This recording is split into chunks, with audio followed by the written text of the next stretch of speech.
So today's lecture, inshallah, will be about Islam versus liberalism, and we are very excited to have with us Brother Abdullah Al-Andalusi, who will be presenting it, inshallah. So Brother Abdullah is an international speaker, thinker, and intellectual activist for Islam and Muslim affairs. He is a researcher for the IFIN Institute, an instructor and head of the Department of Occidentology at the Quran Institute, and co-founder of the discussion forum, the Muslim Debates Initiative. So for 20 years, his work has been in explaining and demonstrating the intellectual proofs for the Islamic belief system, promoting the Islamic way of life and Islamic solutions for contemporary problems, and advocating for the rights of Muslims across the world. Abdullah has taught a number of courses and has given a variety of lectures at universities and colleges internationally, but he is better known for his numerous TV appearances and public debates. So we are truly honored to have him with us today. The lecture, inshallah, will be about 2 hours long, followed by a question and answer session where you can all, inshallah, share your thoughts and ask questions. So that's all from me, inshallah. Brother Abdullah, if you're ready, you can please feel free to begin your presentation. Okay, sure. I'd like to apologize, everybody. There was some technical issues with my computer that things had to be updated. It just took a long time for some reason. Okay, yeah, sure. Let me just share my screen with you guys, and then inshallah, you can have a look.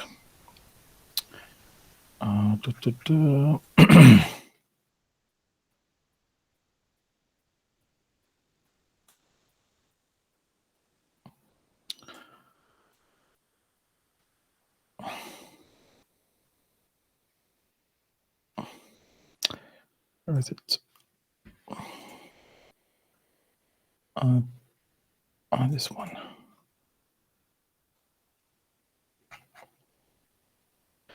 Okay, can everyone see my screen? Yeah, we can see your screen. I'm just gonna pin it right now. Yeah.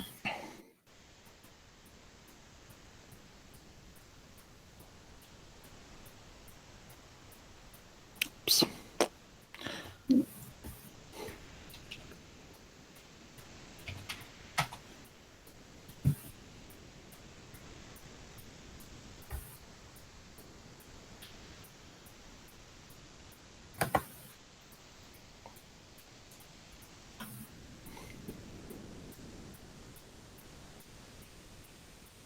Oh, it's fine. Okay. Bismillah ar-Rahman ar-Rahim. Alhamdulillahi Rabbil Alameen. As-salatu was-salam Nabi Kareem Muhammad wa alihi tayyibin wa sahbihi salihin. Assalamu alaikum wa rahmatullahi wa barakatuh. To everyone attending. We're going to have a lot to go through. So inshallah, what I aim to do is to try to present to you some, you could say, an understanding of liberalism and then an understanding of Islamic solutions with practical solutions as opposed to just general theory, which unfortunately most Muslims only know very well, general theory, if that, about how Islam deals with human societies, human affairs, how Islam creates justice, and in what way it creates justice. So this causes a lot of confusion amongst Muslims, and many Muslims will naturally, because of their ignorance and the fact that Islamic political fiqh is not taught to Muslims in the Muslim world, it is expressly prevented from being taught to Muslims, that Muslims will think that Islam doesn't have anything relevant to say to the modern world, or as in the West, Muslims go to university and they jump into the embrace of a whole bunch of other ideologies that promises to give them a means to change the world for the better, regardless of whether these ideologies work or whether they actually change the world for the better. So let's discuss really, you could say, the origin of liberalism and where it figures in the West.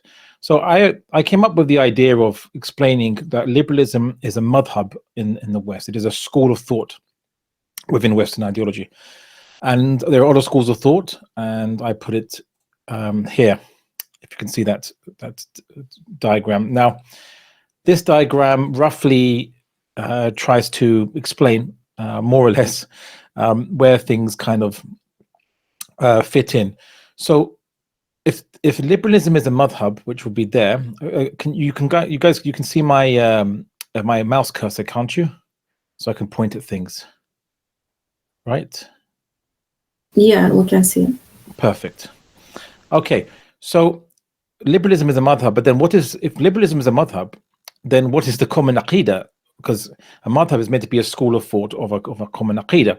So what we often find is that most people don't realize that in the West, socialists, conservatives, libertarians, social democrats, and fascists, as well as neo-Marxists or Marxists, and postmodernists, all have the same aqidah, right? And this comes from the Enlightenment, or you could say the Enlightenment is the aqidah.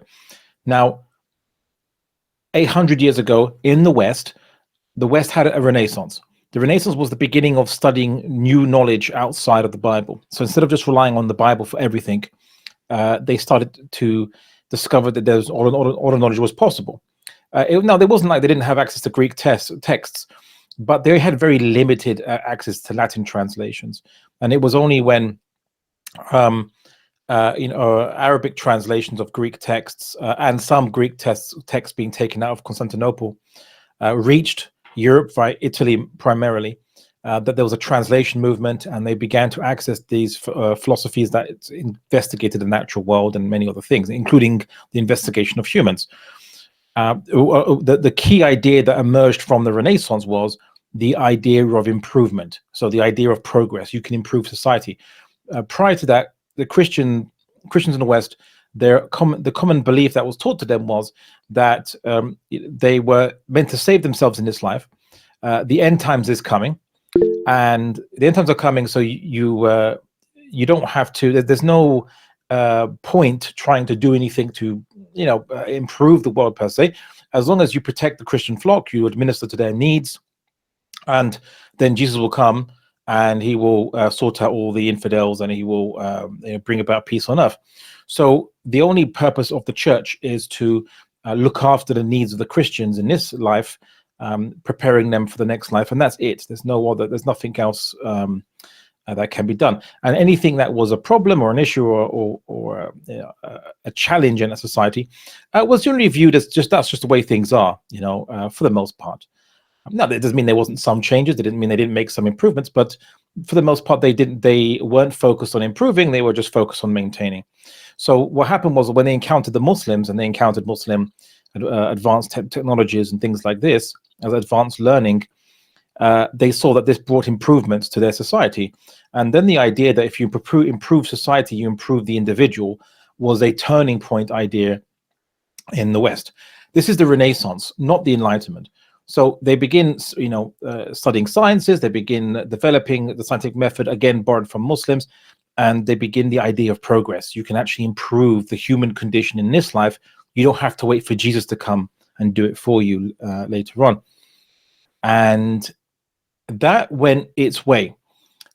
But the problem was that it started out by an idea of first adopting the Greek thinking and ideas, and basically uncritically adopting it.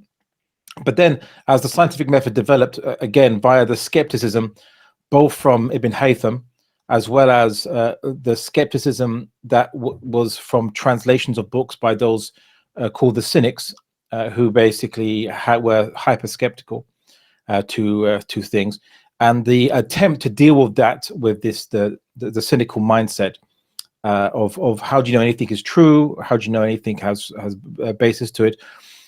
This led to eventually the answer to that question, the answer to how do we actually have any certain knowledge? And of course, Descartes and Thomas Hobbes and others began to respond to these questions. We'll get to that in a sec. But the response to that, how do you know anything is true? And then eventually what should be the authority of political power? Because there was a fight in the Western countries, or Christian countries, you can call them, Western Christian countries, as to where does authority come from and who has the power to do what. This wasn't a fight between Protestants and Catholics, actually. The real issue was actually a fight between Protestants and Protestants. And anyway, eventually, we'll discuss this anyway, but eventually this led to the idea of individualism. The idea that the ultimate sovereign and basis for all authority and all power and everything is the individual. They own them. they are the owner of themselves, they are the sovereign of themselves, and they are equal to each other. That was the Aqidah, basically individualism, not to be confused with simply believing that individuals exist. No, you believe that the cells in your body exist, right? But do you believe that the cells are greater than the body, that the cells have a greater right than the body? No. All right. If your body kills cells all the time, the cells sacrifice themselves for the body, the cells work for the greater good of the body. But if you were to argue that the cell is more important than the body, the cell is the ultimate and most sovereign consideration, then you would be a cellulist or a cellist or something, right? So it's the idea. It's not that human individuals exist. Yeah, of course, there are human individuals. Everyone can see that. That's not really a mystery. That needs to be solved. But the idea that the individual is the foundation of all authority and sovereignty and legitimacy, and there's nothing higher than the individual, would be the foundational idea. Now, this arises. The development of this aqidah is what the West calls the Enlightenment, right? This was their big idea, right? So the Renaissance was more about technological progression and change and progress, but individualism, or the idea of enlightenment, was a unexpected and unintended byproduct of hundreds of years of the Renaissance, when they started to first sort out their technologies and science and so on. Then they started to look at how to order society better, to prevent conflicts, Machiavelli, the Prince, and things like this. They started to look into how do you order society better. And then the idea of, well, then what's the best foundation for society, its values, and this would lead to individualism. Okay. All right, then. So individualism, the idea that man is his own sovereign, man in English is actually a gender neutral term. So it means all of human beings, men and women. As his own sovereign. Okay, this is the reason why I say his is because I'm actually quoting from them, and you'll see I quote from them. Equal to his peers. So this is the foundational doctrine that everyone in the West believes in. If you don't believe in this, then you can't believe any of these schools of thought, because these schools of thought are all premised on this. Yes, even conservatives are premised on this. So where is the ikhtilaf? Right? Where is the difference of opinion? So the difference of opinion comes in what you emphasize more, you could say, because there's two parts to this. Man is his own sovereign. So man owns you. You own your own body. You are the owner of yourself, your body, and you are equal to your peers. Everyone is equally sovereign over themselves. So then where would the ikhtilaf come from this simple equation? Well, it comes quite simply. If you believe that the best way to order society and to protect the notion that man is his own sovereign is to leave men and women, of course, alone, right? As in, the government should leave them alone, shouldn't interfere with them, and shouldn't interfere with them and whatever they own, their own property. So the things they own from the earth that they take. So this then becomes what you might call a more emphasis on political individualism, an emphasis more on this. And depending on how you again, I don't want to get too much into this, but depending on whether you think that the formula is important, or the circumstances that creates this is important, will make you fall into one of these two schools. So if you think that simply having a state that has that as the formula and guarantees that humans are sovereign and are not to be molested or bothered or harassed by the state, and then you are a liberal. And this is the ideology we'll be talking about today. This is the most dominant one, although technically it's actually this one now, although it's abbreviated to just liberalism. But in England and in the continent of Europe, it's called social liberalism. But in America, it's called new liberalism. This term. So this is the actual current version of liberalism that we see. So the first liberalism was simply the state should leave you alone to do what you need with some basic minimal interactions where you need to fund the state to obviously protect your rights. In the first place, he has to protect your rights. So he needs police force, army, maybe a fire brigade, things like this. If you think that the best way to protect the individual's rights, the individual as a sovereign, is not so much a formula, but is in the circumstances that gave rise to the Enlightenment, right? Because if you believe that simply telling people to believe a formula is not enough, it's the circumstances that's important. So it's like so instead of just looking at the planting a seed, you look at the soil quality, you look at whether the soil has and the water and whether it needs sunlight and all this kind of stuff. You look at the circumstances that gave rise to that as the best guarantor of individual rights. And if that is your shtick, you are a conservative. You conserve things which are meant to be social institutions that gave rise to liberalism in the first place. So for you, you care about the cultural environment of any Western society, and you want to conserve all the ingredients you think are what generates liberalism, or generates the liberal ideals. So a conservative, especially early liberals, many early liberals today would be now called conservatives in many ways.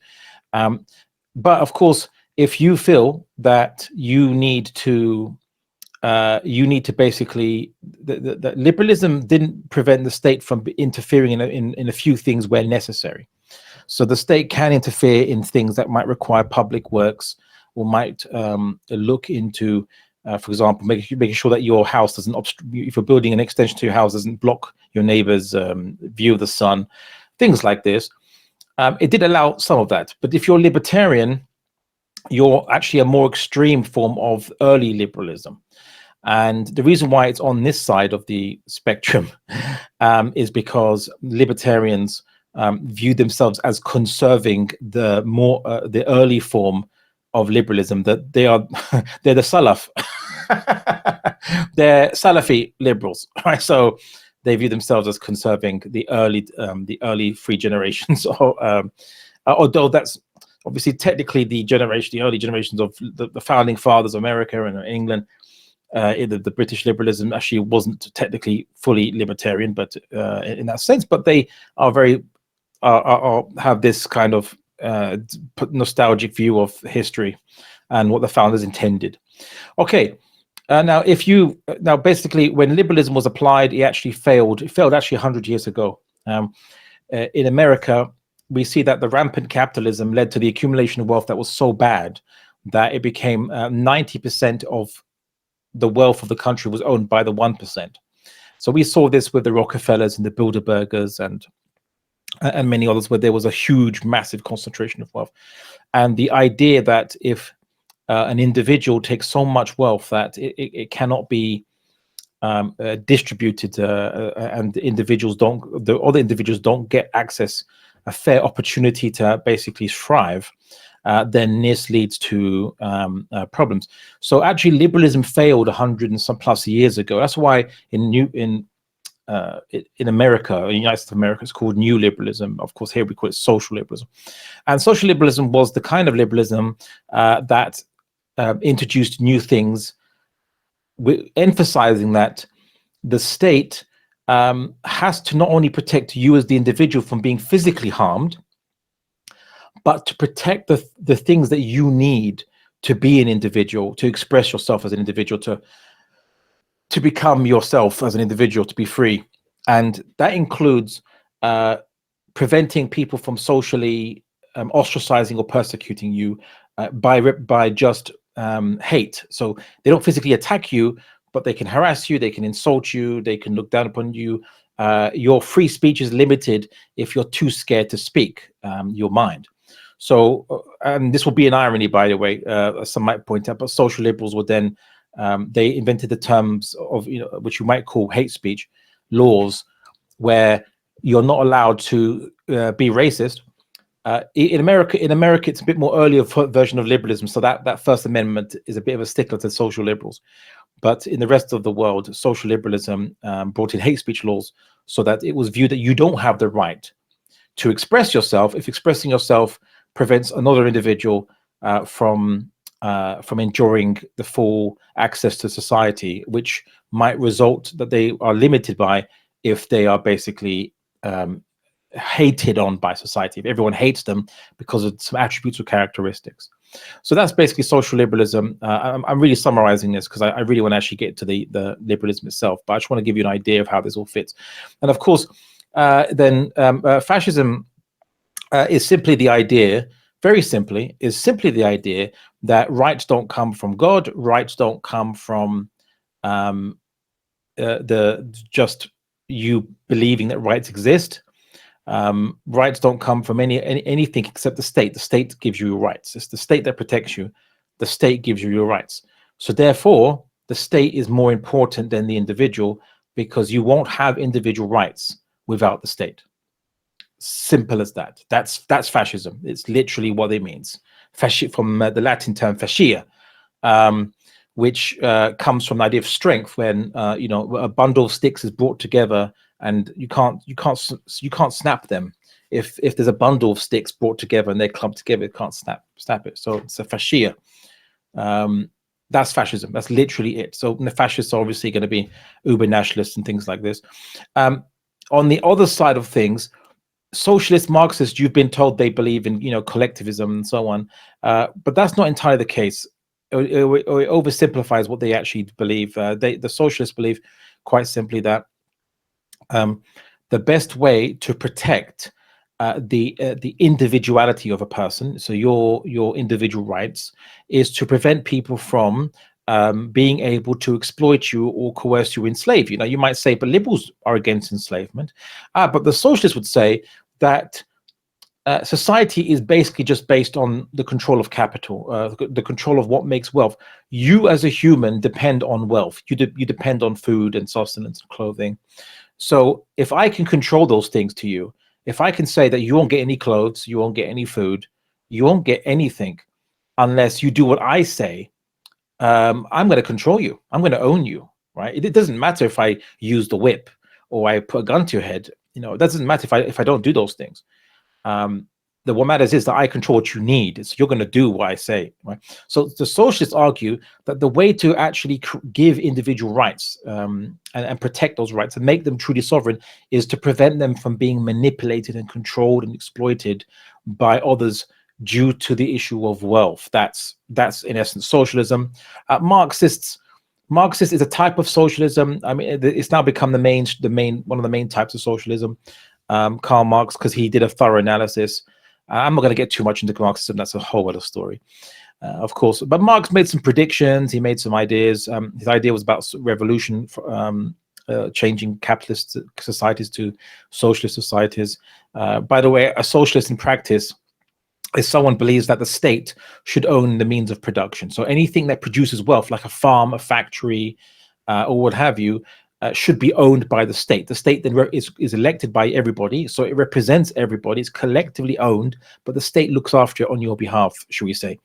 And that's socialism in a nutshell. Karl Marx believed in socialism too, but he tried to kind of give a whole bunch of what he called scientific formulas. His socialism was based on more detailed formulas, you could say, what he would say based on his observations and things of capitalism. He's quite popular because some of his observations of capitalism are true. They're not because you have to be Marxist to know these things are true, but you can just see that, right? So like you can have an atheist and you can have a Muslim standing side by side, and they both can agree the sun exists if they're looking outside the window, right? They both can be well, if they're not super nihilist, that is. But anyway, but the point is that people misunderstand sometimes that the fact that he made observations which are true doesn't mean that his ideology, his solutions are true. I could be a doctor and diagnose you with having an illness that is a certain illness, but doesn't mean I know how to cure it, right? Okay. Marxism kind of failed it in a way. His predictions failed. He predicted revolutions in the most advanced capitalist states. That didn't happen. In fact, it was backwater states that had these revolutions. There's a reason why this is important to Marxism, why that was an important prediction that failed, and a few bunch of things. The working classes didn't seem to rise up for being Marxists, and so they wanted to find out why is that. So then a new evolution of Marxism happened called neo-Marxism. which you might often know as woke, right? Activism. And I'm not going to go too much into this because that's just too out of this topic. And of course, if you don't believe in violent revolution against the state to change it to socialism, then you are a social democrat. So you're going to use democracy to bring about gradual social reforms. And there's this other, and this is a very more woolly group called post-Marxists, sometimes called postmodernists or postmodernism. These postmodernists were actually developed by former Marxists, most people don't realize. And their idea is to basically liberate the individual by destroying all narratives, right? So no one should be under any narrative anymore. You make your own narratives, you make your own ideology. Every individual has their own ideology. And that's the only way to free them, is not to be controlled by people that write the stories and write the narratives and so on. That includes gender identity and many other such things, which I'm not going to go into here. Okay, so that's a bit of a concentrated summary into the Western madhahib and schools of thought. So what I'm going to then try to do is just to tell you about liberalism per se, because liberalism is the predominant school of thought that we obviously see today. It's the one that's been enacted on by the West.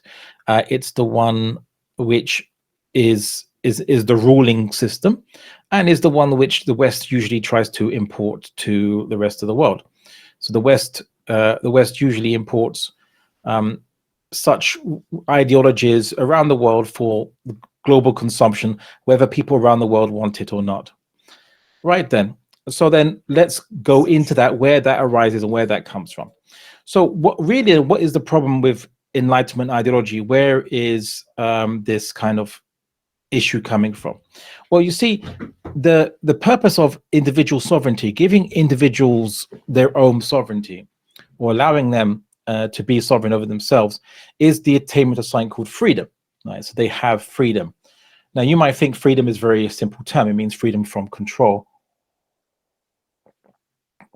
But the problem is that humans can never attain that. Freedom of the individual is not attainable.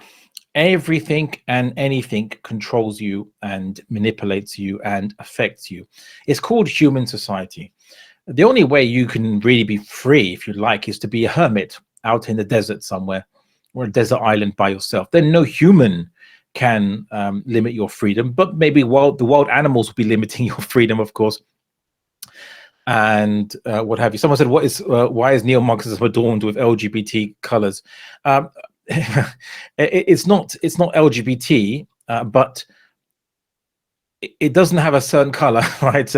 Neo-Marxists, and they don't wear the red color anymore, and they are often associated with the various critical theory movements. One of them being queer theory, and the idea of destroying heteronormativity. So the idea that there is a privilege given to people who are heterosexuals, and this privilege must be destroyed because it's an inequality in society, and all inequalities are bad. Because inequality is against the sovereignty of the individual. Okay, if people aren't equal, then people are not. Then there are some people who are not sovereign over themselves. That's the thinking of it. That's how it goes. That's also a false philosophical point. Okay. The problem is equality is an undecidable and ineffective tool to measure justice. Funnily enough, Karl Marx said the same thing, right? He said that you wouldn't give a woman who has 3 children and is by herself the same amount of resources as you'd give a 23 unattached man. You wouldn't give a disabled person the same resources as a person that is able-bodied. So he actually was criticizing, he himself criticized the idea of equality as a philosophical goal. For him, the argument was to each according to their need. So from each according to his ability, to each according to their need. But the idea of equality is not the way to measure things, measure justice. Rather, the confusion was from Aristotle, where Aristotle argued that identical things should be treated identically. That's what he said in Greek. But it's sometimes mistranslated as equal things should be treated equally. But of course, amongst humans, people are not identical, and they don't have identical circumstances. I'll give you an example of this. So let's just say, here's an argument I actually used myself against a liberal on reproductive rights. So they argued that men and women have reproductive rights. So women have reproductive rights, hence they can choose to abort their child or not. And I was like, okay, or fetus, as they would say. No, it's not a child, it's a fetus. Okay, if that's what you say, then do men get equal reproductive rights as women? And he goes like, yeah, of course. Okay, so then does a man have the choice to abort a fetus that has his reproductive material in it, right? That's part reproductive, and that he'll be held responsible for. So they'll say, oh no, but it's not in his body, it's in the woman's body, so it's he can't tell the woman's body what to do, right? And I say, okay, so you're saying to me then that men and women have different reproductive rights because of biological differences, right? And of course they don't like it, but that's true. Is that not what it is? Is that not the case? Biological differences means they have different rights, right? So they try to be clever and say, oh, what would be the alternative? And I say, okay, well, are you going to chain women up so they force them to give birth to children against their will? I say no. But what would you do in the law if someone breaks the law, right? They get a fine or they get jail sentence, right? So if a man doesn't give consent, if you want to be consistent and everyone has equal reproductive rights, then if the man does not give consent for an abortion, the woman goes ahead of the abortion, then there would be punishment under the court, in the court of law.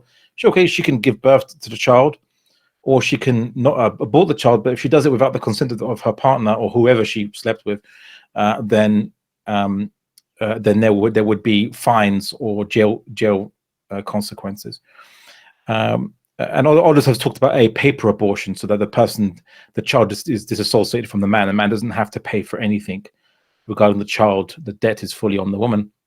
Some people have actually argued this in the West. They said that would be fair. That would be most likely to be fair, because how can you compel a man to pay for something that was outside his control, that he didn't have a choice in the matter at all? So now the woman chooses whether he basically has to pay for a child for 18 years or not. So this is an argument they've all had, and of course the argument is, how are you forcing a man to pay money? That's losing his property for the sake of someone else's decision. And the counter argument is, but the woman's body, woman's choice, and yada, yada, yada. So this is why it's undecidable and it's ineffective tool to measure justice. Enlightenment ideologies have no holy book to unite or limit the possible interpretations or claims people may make as to justice, rights, and consistent treatment. Now, you might think as Muslims that Muslims have so much ikhtilaf, and how are we ever going to unite with each other because we have so much disagreement? Well, firstly, the point of the state is to end disagreements. The state adopts a position, and that becomes law. That's why you have a state in the first place. That's why government exists, is because of ikhtilaf. Ikhtilaf means governments must exist. That's why you have them. But also, Muslims don't realize that if you look at political fiqh, across every school of thought you can imagine, we mostly all agree on the most important things. We all agree, all Muslims agree on the most important things. We have agreement that liberals and Marxists would kill to have, right? And probably have tried to kill to have. So this is this is because we actually have a holy book that limits the possible interpretations that can be said. Whereas for liberalism, if you're going to say this is a liberal idea, it's not a liberal idea, where do you go? Which holy book do you go to say this is liberal, this is not? It's purely just on convention, right? So this is a problem. So there is no end to the ikhtilaf that you can have. There's a famous joke amongst political theorists and political philosophers that say liberals can't agree on anything except the name, right? Liberalism. Okay. Materialist ideologies cannot be truly tolerant. Well, we'll discuss that, why they can't be tolerant. But the idea of materialist ideologies is that they are based on the rights of human beings. Okay, so why is that? Why would there be intolerance then? I don't understand. Well, the intolerance would arise because what if people don't follow that ideology? But the ideology believes that it is rights, it is truth, it is justice. And every human has a right to justice, whether they obviously want want it or not, right? You can't say the criminal doesn't want justice. You can't say, well, because he doesn't consent to it, we don't apply it on him. No, we'd still apply justice on the criminal. So then it was, this argument has been used by the West to spread their ideology to the world, whether the world likes it or not. Because if everyone has a right to live under liberalism, then no one has the right to refuse that ideology, and they must establish it. And the same with the Marxists or communists. They did the same thing. They invade countries to establish their ideology upon other people because they believed that it was justice and truth, and people were obliged to follow that because there's no hereafter. The point of this world is nothing else except just to exist. So there is no question as to why people should be given the choice to accept or embrace an ideology in their political system. What they'll tell you is they'll say, look, we don't force you to believe in it. It's true. We just force you to implement it. Right? That's what they'll say. And that's what they do say. Okay.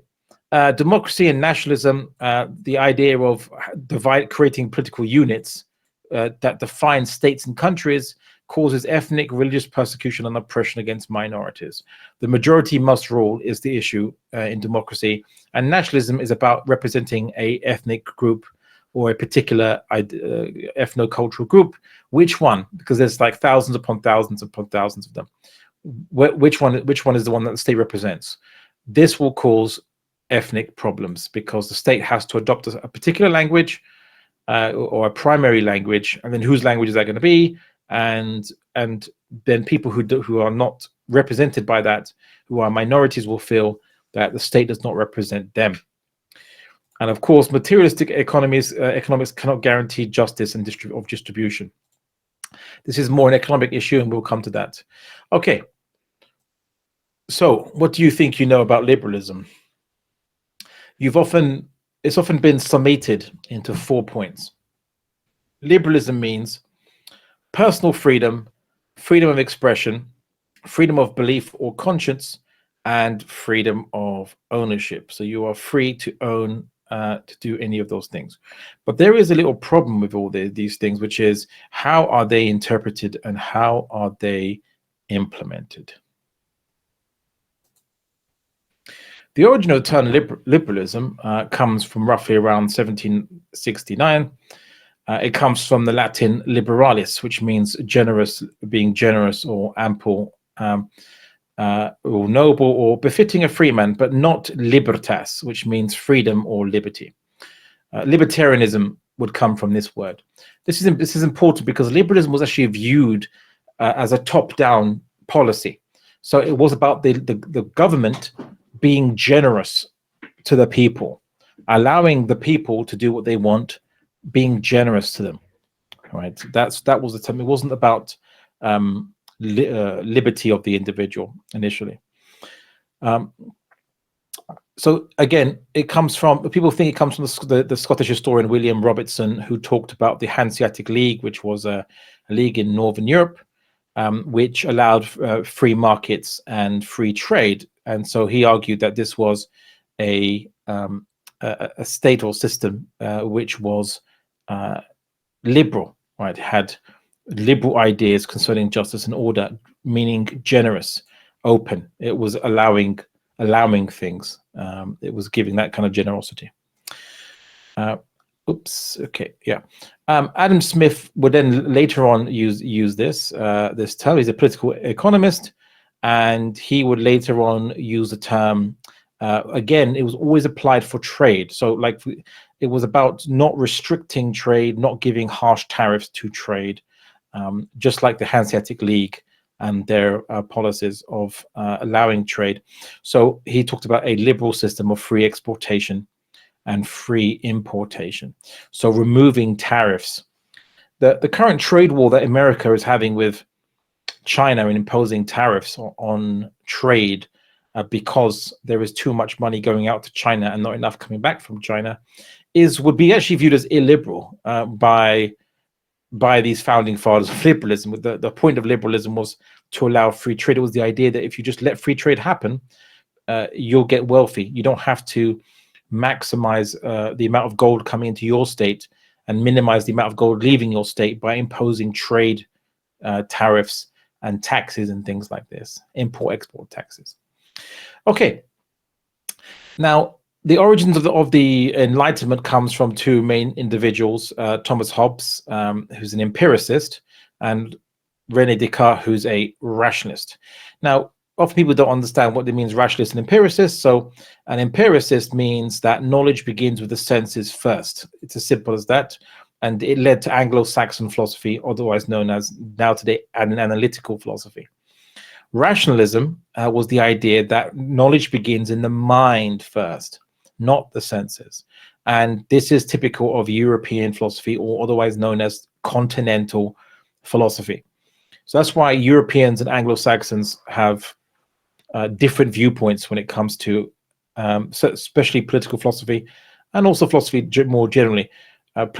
Europeans will tend to be more socialist leaning, or more close to the left wing, you could say, whereas Anglo-Saxons will tend to be more to the right wing, where they would argue on the importance of experience, right? That's why conservatives argue, that culture is basically the accumulated wisdom and experience of their ancestors in running human societies. So if it ain't broke, don't fix it. So that's why you'll see that Anglo-Saxon societies tend to be less prone to left wing relative to the continental philosophies, the continental societies. No, I'm good. Okay. Oh, someone say something to me. Is it Abu Bakr? Sorry, I think you got your mic on. Okay, so where did all this come from? This all came from the West trying to find a natural law for humans without God. So Hugo Grotius was discussing a natural law for humans to talk about international law. Initially, this comes from the idea of trying to find an international law, a law that all humans could agree upon, because not all humans believe in the Bible, and not all humans agree, who believe in the Bible agree with the interpretation of the Bible. I want to just add, for most of you don't know, the New Testament doesn't talk about politics. Primarily, it was during a time when Christians had no political power, and many of them were preparing for a hereafter to come, and for the end times to come very soon. Like St. Paul said, it would be coming in this generation. Within one generation's time, it will be, or he would see it. It would be that generation. Of course, it didn't come, the end times. So then they were stuck, and like, well, now, and then when the Christians got into power, what do you do now? Right? The fact there was an ambiguity with Christians as to what to do in political power means that Christians were more vulnerable to what would then be called secularism, the need inventing secularism than any other civilization before them. So Hugo Grotius argued that there has to be, in essence, a kind of natural law that would always be true, would equally be true, even if God did not exist, or he did exist, but he did not care for humanity. So either if it was atheism or deism was correct, the law would still apply. So this was the idea of them trying to find a natural law for human beings. Pierre Chéron, in his De la Sagesse on wisdom, again argued in 1601, again, about natural law would be something which would okay, so the response to the issue of natural law obviously was controversial at the time. So many people did say that this was something which is not necessarily self-evident, and it's not. They correctly pointed out that it wasn't necessarily self-evident.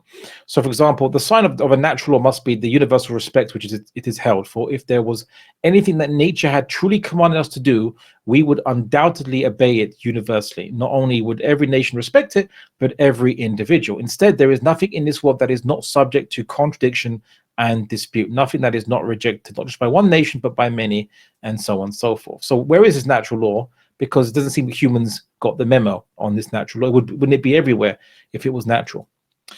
So Thomas Hobbes, so he was born in the 16th century, and he wrote his book, very similar book called Leviathan. He saw civil wars in England, and he changed things in Europe. One of his primary arguments was against the idea of nihilism, and so he argued that in essence that there was a basis for knowledge, and that's the senses. And then he tried to argue that humans have a natural law that can be ascertained by a thought experiment on them, just your speculation, basically. And he was the one who derived the idea of natural law, and then he derived the idea that government comes from the people and has authority because it comes from the people. But he didn't say democracies. He said any government, any kind, whether it's dictatorships, whether it's Bashar al-Assad or Hosni Mubarak or Sisi now, or Putin or anybody, or now Donald Trump. They're all legitimate because they only can get into power by the people giving consent to it in some way. His argument was more that the power structure was created in the past by the people, and then those who rise to power in that power structure have the consent of the people, because that power structure was built by the consent of the ancestors in a sense. But anyway, so he just said that governments are legitimate because they all arise from the people. In essence, whoever has power has the legitimacy. So might makes right. If you have power, you're legitimate. It's as simple as that. Reminds me very much of a Muslim school of thought, whether their it's called a very modern one called the Madakhila, those who believe, otherwise known as the Madkhalis, who actually argue the same thing, funnily enough. Thomas Hobbes, he was you could say the creator of, or one of the key creators of secularism. He argued that it wasn't the church or the Bible that gives you power, but legitimacy. Sorry, it's not the Bible that gives you legitimacy. It's not God or the or by revelation or any of this that gives you legitimacy. What gives you legitimacy is simply having power. That's it. That's literally it. You have power, you're legitimate, and that government shouldn't be based on religion to give it legitimacy. Now that was a key issue in Christian thinking. Because prior to that, the church gives you legitimacy. They officially appoint you as leaders of the flock. Just so you know, a church isn't just a building. That's just a name given to the building. The church, the word comes from the Greek word ecclesia, which means, to translate into Arabic, jama'ah. So the jama'ah, and not just the congregation local church, but the Christian community, Christendom, or Catholics at that time, were one jama'ah. So then the church is the head of the jama'ah, right? The church is the head, but the church doesn't get involved in the day-to-day ruling of the people, mostly because they can't do so. So it made a deal with these Visigothic barbarian chiefs ages ago. Visigothic and Germanic chiefs invading Germanic barbarians after the fall of the Roman Empire. They made a deal, which is, we appoint you as legitimate to rule parts of the Christian Jama'ah, and in return, you give us some privileged position of influence and some money and a whole bunch of stuff. So Thomas Hobbes kind of argues that you don't look, if the leader is Christian and he imposes the Bible on you, that's fine, because he has the power to, and that's what makes it legitimate. But if he doesn't have the Bible legitimating him, he's not Christian or what have you, but he just has power, that's what matters, not the Bible giving him legitimacy. Okay, so René Descartes, he's what was more the Christian, the continental side of things, and he argued his argument was that human individualism or sovereignty, in a way, starts out from the mind. So the fact that we're all thinking creatures that have ability to think gives us these rights as human beings. It gives us the ability to be sovereign over ourselves, because our mind is absolute, basically. Now, I'm not going to go too much into this, but feminism comes from this side of the Atlantic. It comes from the continent, not actually from the Anglo-Saxons. Why is this? It's because a thinker which has taken Descartes' ideas, called Francois Poulain de la Barre, he argued that if the mind is what makes us sovereigns over ourselves, and our minds are basically what is the special part of us, that gives us this, these special rights and things like this. Then the mind is separate from the body. It's detached. This is really Descartes' ideas. This is Descartes' ideas. There's a detachment. So if that's the case, then the mind is not influenced by the body.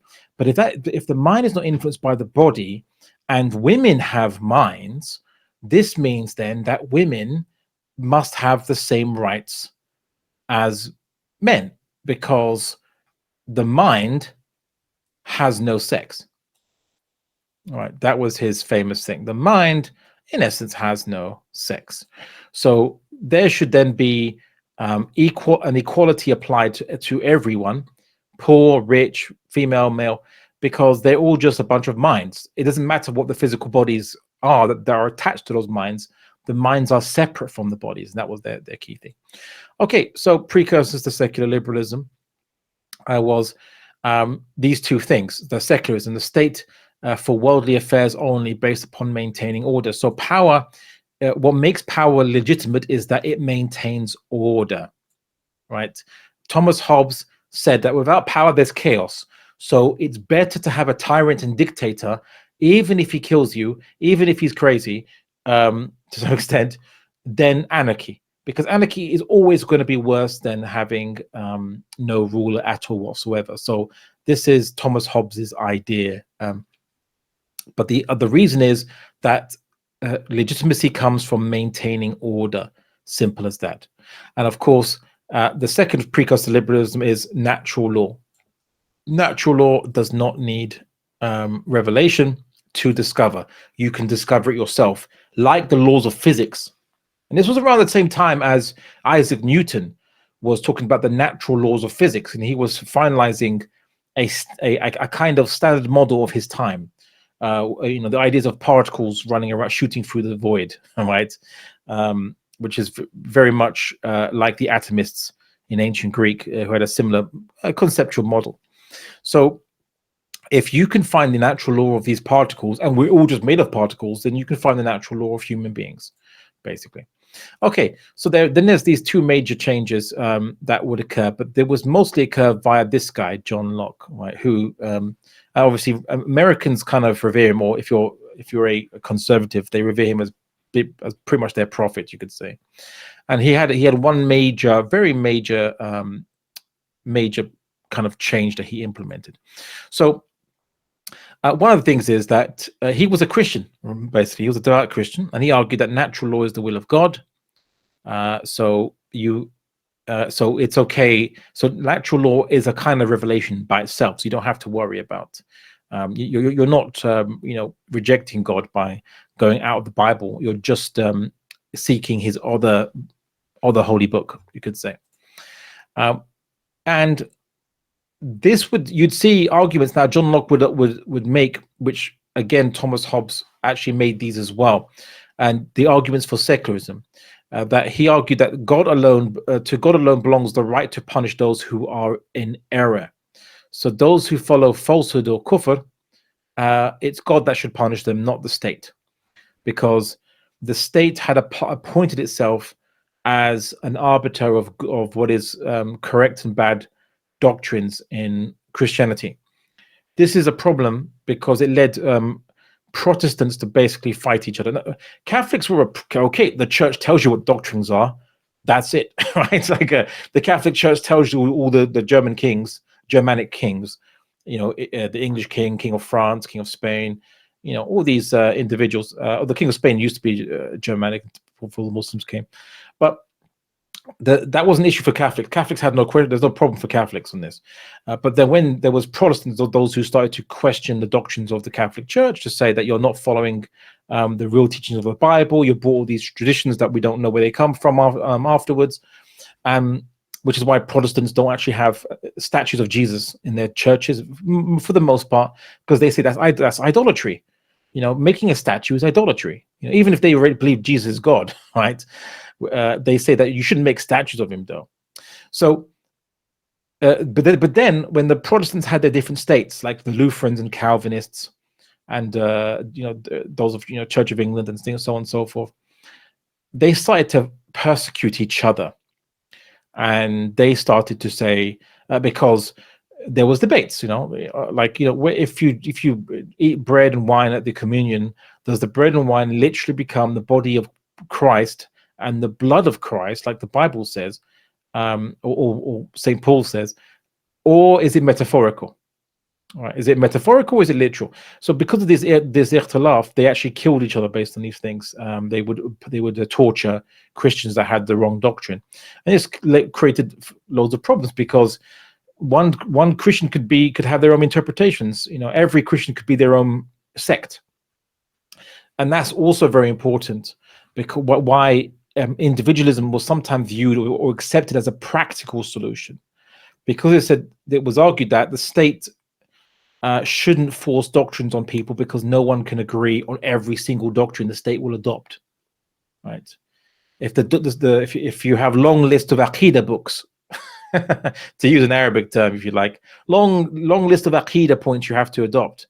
If the state starts to adopt every single one of these, people going and saying and will punish anybody that doesn't follow these long lists, then you're going to have endless, persecution. You can have rebellion as people think that they have to fight the state just for the sake of believing their doctrine. So John Locke, although you could argue Thomas Hobbes said that before, said that it was maybe not a good idea for the state to do that, and then John Locke said the state shouldn't do that. Full stop. Now, John Locke really gave, he didn't invent this, by the way, but he kind of brought together a whole bunch of things that were already in European thinking at the time. I actually did a lot of research, and I discovered there was many people who wrote these doctrines that would go into John Locke's works, especially his major work, the Two Treatises of Government. There's actually people that said it before he did, but they said bits and bobs and bits and pieces. They said it first. But what made him special, you could say, is I suppose he just brought it all together. He compiled it all into his own words, into his own book, and that became, that's why he became famous in a way. So this is the infamous doctrine of individualism, that or in the West it's famous, of course. Man in the state of nature. So in the natural law of human beings, in the jungle, in the forests, when we were cavemen or whatever. In essence, he's arguing like that, basically. They were absolute lord of their own person and possessions, equal to the greatest and subject to nobody, all being kings as much as he, every man his equal. Yas king, right? Or yas queen, now they say that, right? It's all individualism. It all comes from that same doctrine. You are the absolute lord of yourself.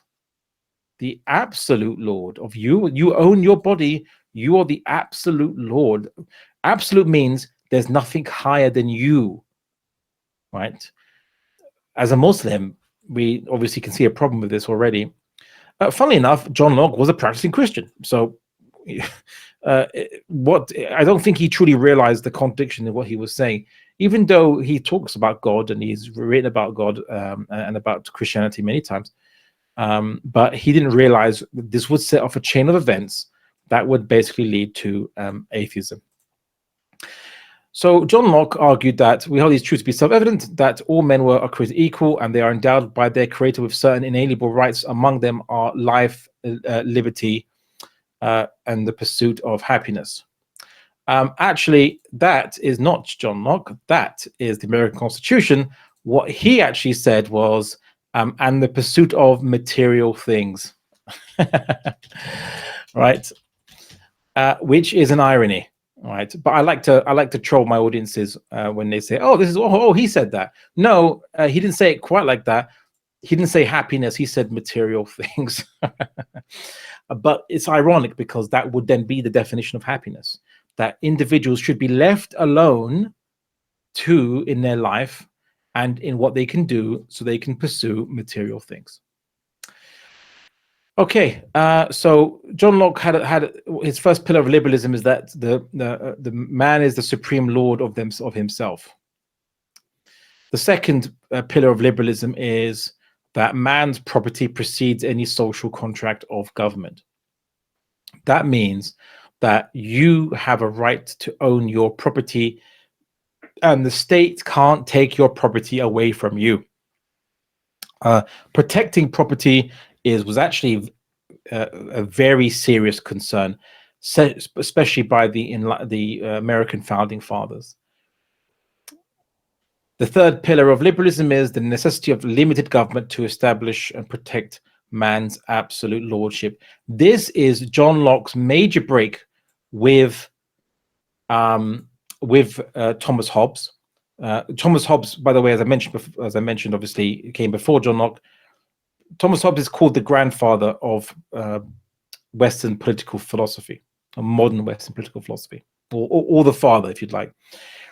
But John Locke would be called its prophet, and this is the reason why there's a major break. This is what made liberalism. This is what made its very most distinct point was the government can't do whatever it wants to you. That's the major change.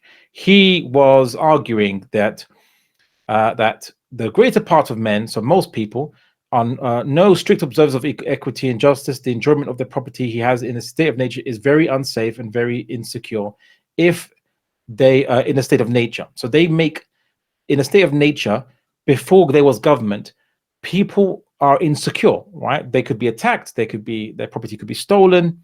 So why do they make government? They make government to protect their lives and protect their property. That's the point of it, right? So then he argues that this makes man willing to quit this condition, however free, which is full of fears and continued dangers, so that he'll make a society which is united, which will have as its purpose, basically, the mutual preservation of their lives, liberties, and estates, property, which I call by the general name property. Okay. So he said that if that's the point of government, you can't have dictators and tyrants. Dictators and tyrants contradict the reason you have government in the first place. You know, it is if you have a tyrant, it's just like an anarchy, except it's just one guy who's really crazy and can do all kinds of things to you. That's not freedom, because you are basically his slave.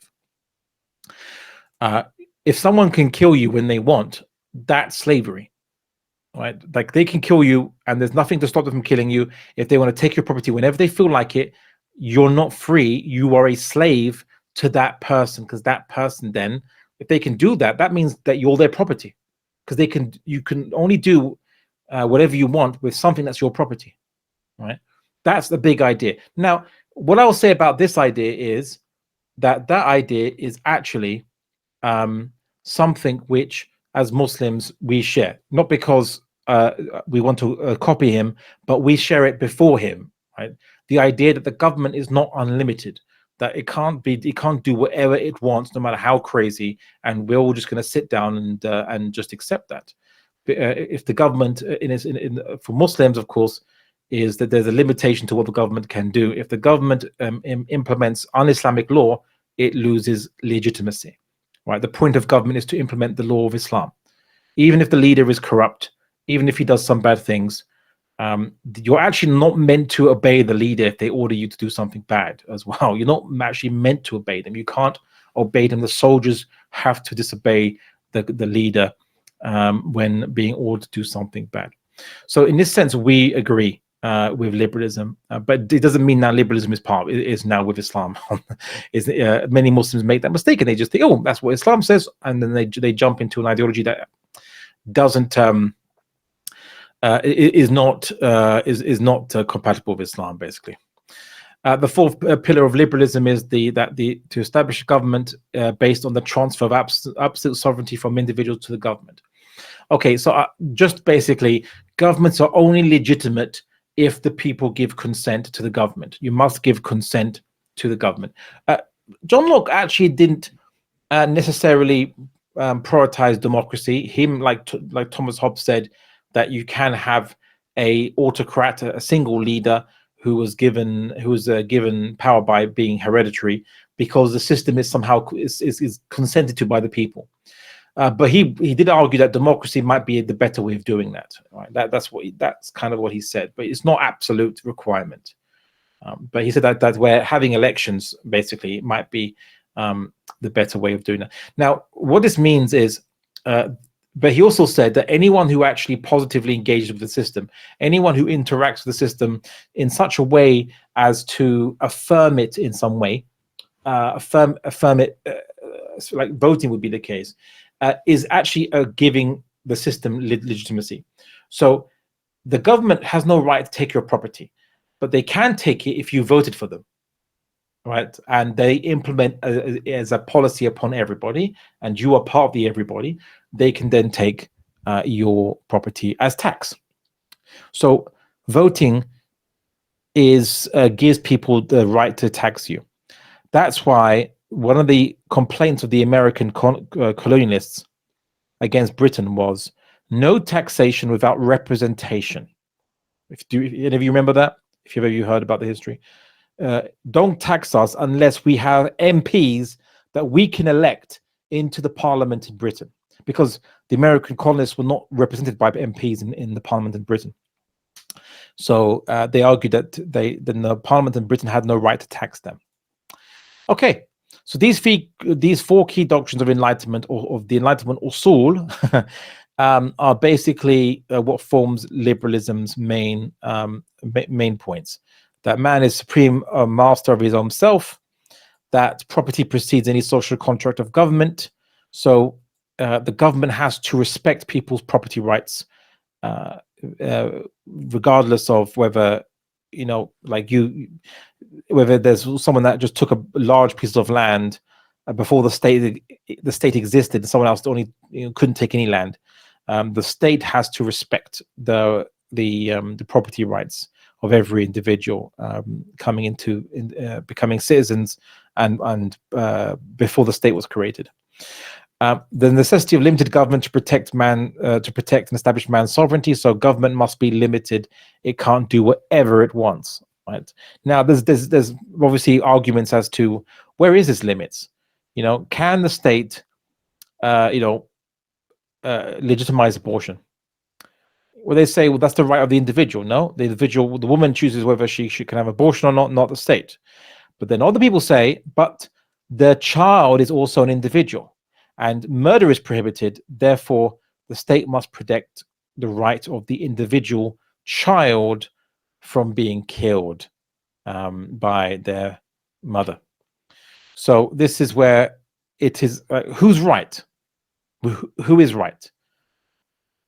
How do you determine it? They say, oh well, before the child becomes a child, before it's a fetus, and so where the fetus is not an individual. Who says? According to what? By what basis? All right, and you might say, well, you're harming the sovereignty of the individual. You're harming the sovereignty. Well, I mean, the fetus it will develop autonomously without the woman consciously having to work to develop it. The body will do it automatically. Her own body will do it automatically. She doesn't have to think about it. She's not willing it into existence. So she's stopping a natural process from occurring, where this individual is being created and then becoming more independent. So people might argue that that's what's happening. Some people might say, well, no, the fetus is not an individual until it becomes a baby, or until it becomes a child inside the at some arbitrary length of time, when it's conscious, maybe some people say when it has a soul. Who determines that? Like when it's conscious. So if someone's not conscious, they're not alive. How do you how do you philosophically determine this question? You can't. It's indeterminable. You can't do it, right? So it just depends on which initial bias you hold on to, that you're going to have a position on this. But philosophically, you can't solve it. Okay. And now here is again the definition of freedom. Most of you probably don't know a definition of freedom, right? In fact, I'm very surprised in the West how this is forgotten, which is kind of weird, because this is actually the only definition we can come up that makes sense in the West, and everyone seems to have forgotten this, which probably shows you the decline of Western civilization, as it forgets its own original aqidah, or at least Enlightenment Western civilization. Anyway, freedom. Now, John Locke, I'm going to summarize this for you. John Locke doesn't say that freedom is the ability to do whatever you want to do, right? Without any restrictions, any laws. No, he actually refuses this. He rejects this, okay? Because freedom has to be constrained by laws, and nature and political society. So freedom is not to do whatever you want. Freedom is freedom of nature is to be under no other restraint but the law of nature. Okay, so now what about freedom of people? You're in an unnatural environment, which is civil society. So what's the freedom of civil society? It is to be under a government.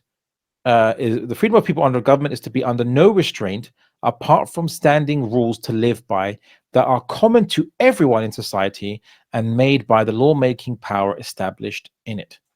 Okay, so people have a right or liberty to follow their own will in all things that the law has not prohibited, and shall not be subject to the inconstant, uncertain, unknown, and arbitrary will of others.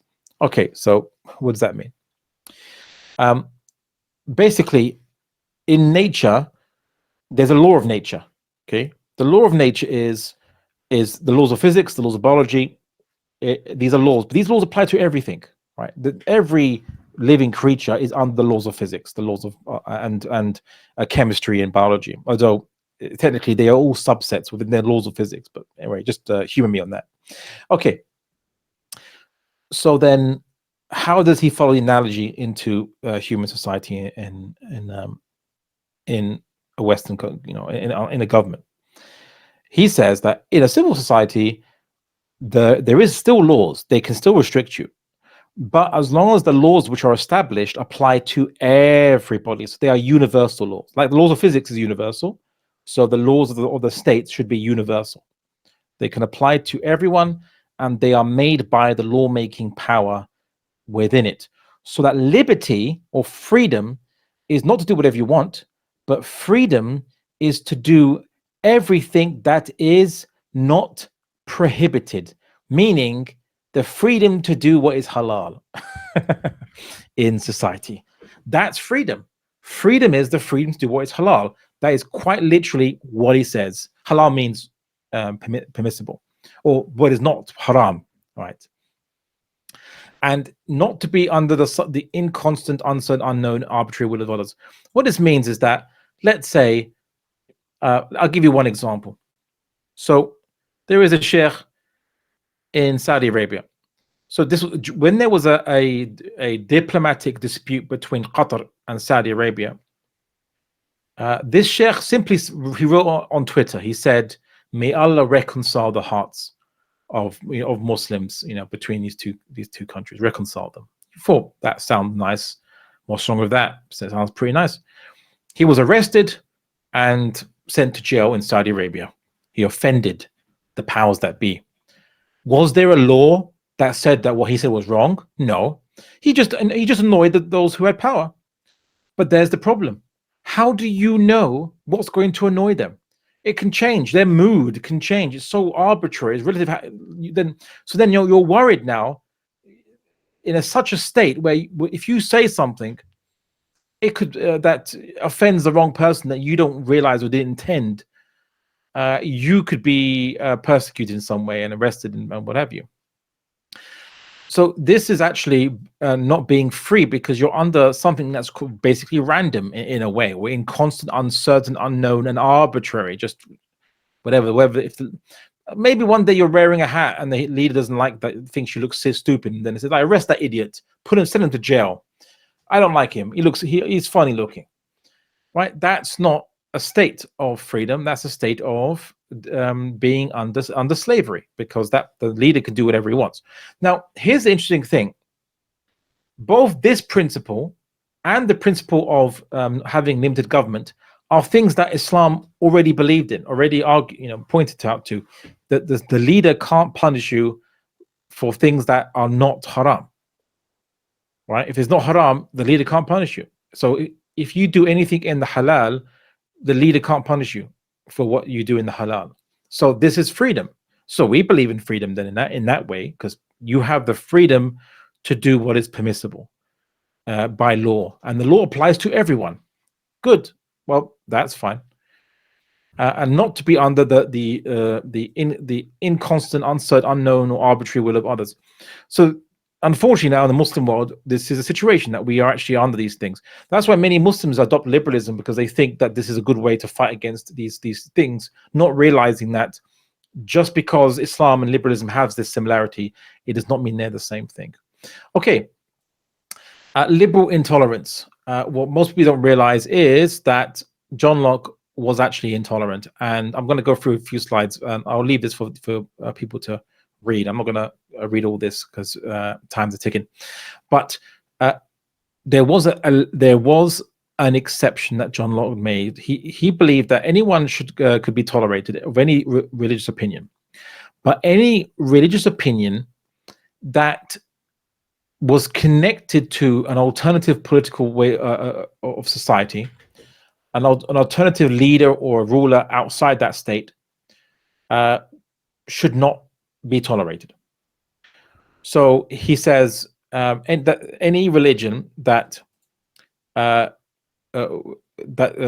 basically is constituted on a foundation that those who enter into it are under the protection of a foreign ruler cannot have a right to be tolerated, basically. And then he actually used the example of Muslims as well. He's actually here. He's referring to the Catholics here, right? Because again, he was actually rather intolerant of Catholics. But there was not, because he's Protestant, but also Muslims. He said, "It is ridiculous for anyone to profess himself to be a Muslim only in his religion, but in everything else a faithful subject to the Christian government, whilst at the same time he acknowledges himself bound to obedience to the Mufti of Constantinople, who is obedient to the Ottoman Caliph." So he's saying that because at the time there was the Ottoman Caliphate, so that a Muslim does not have a right to be tolerated because they believe in a law system where the fiqh is determined, or they must obey the commandments of the Khalifa of their time.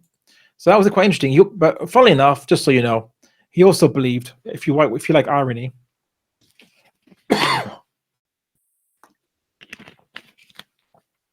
he also believed that anyone who denies God's existence should not be tolerated either.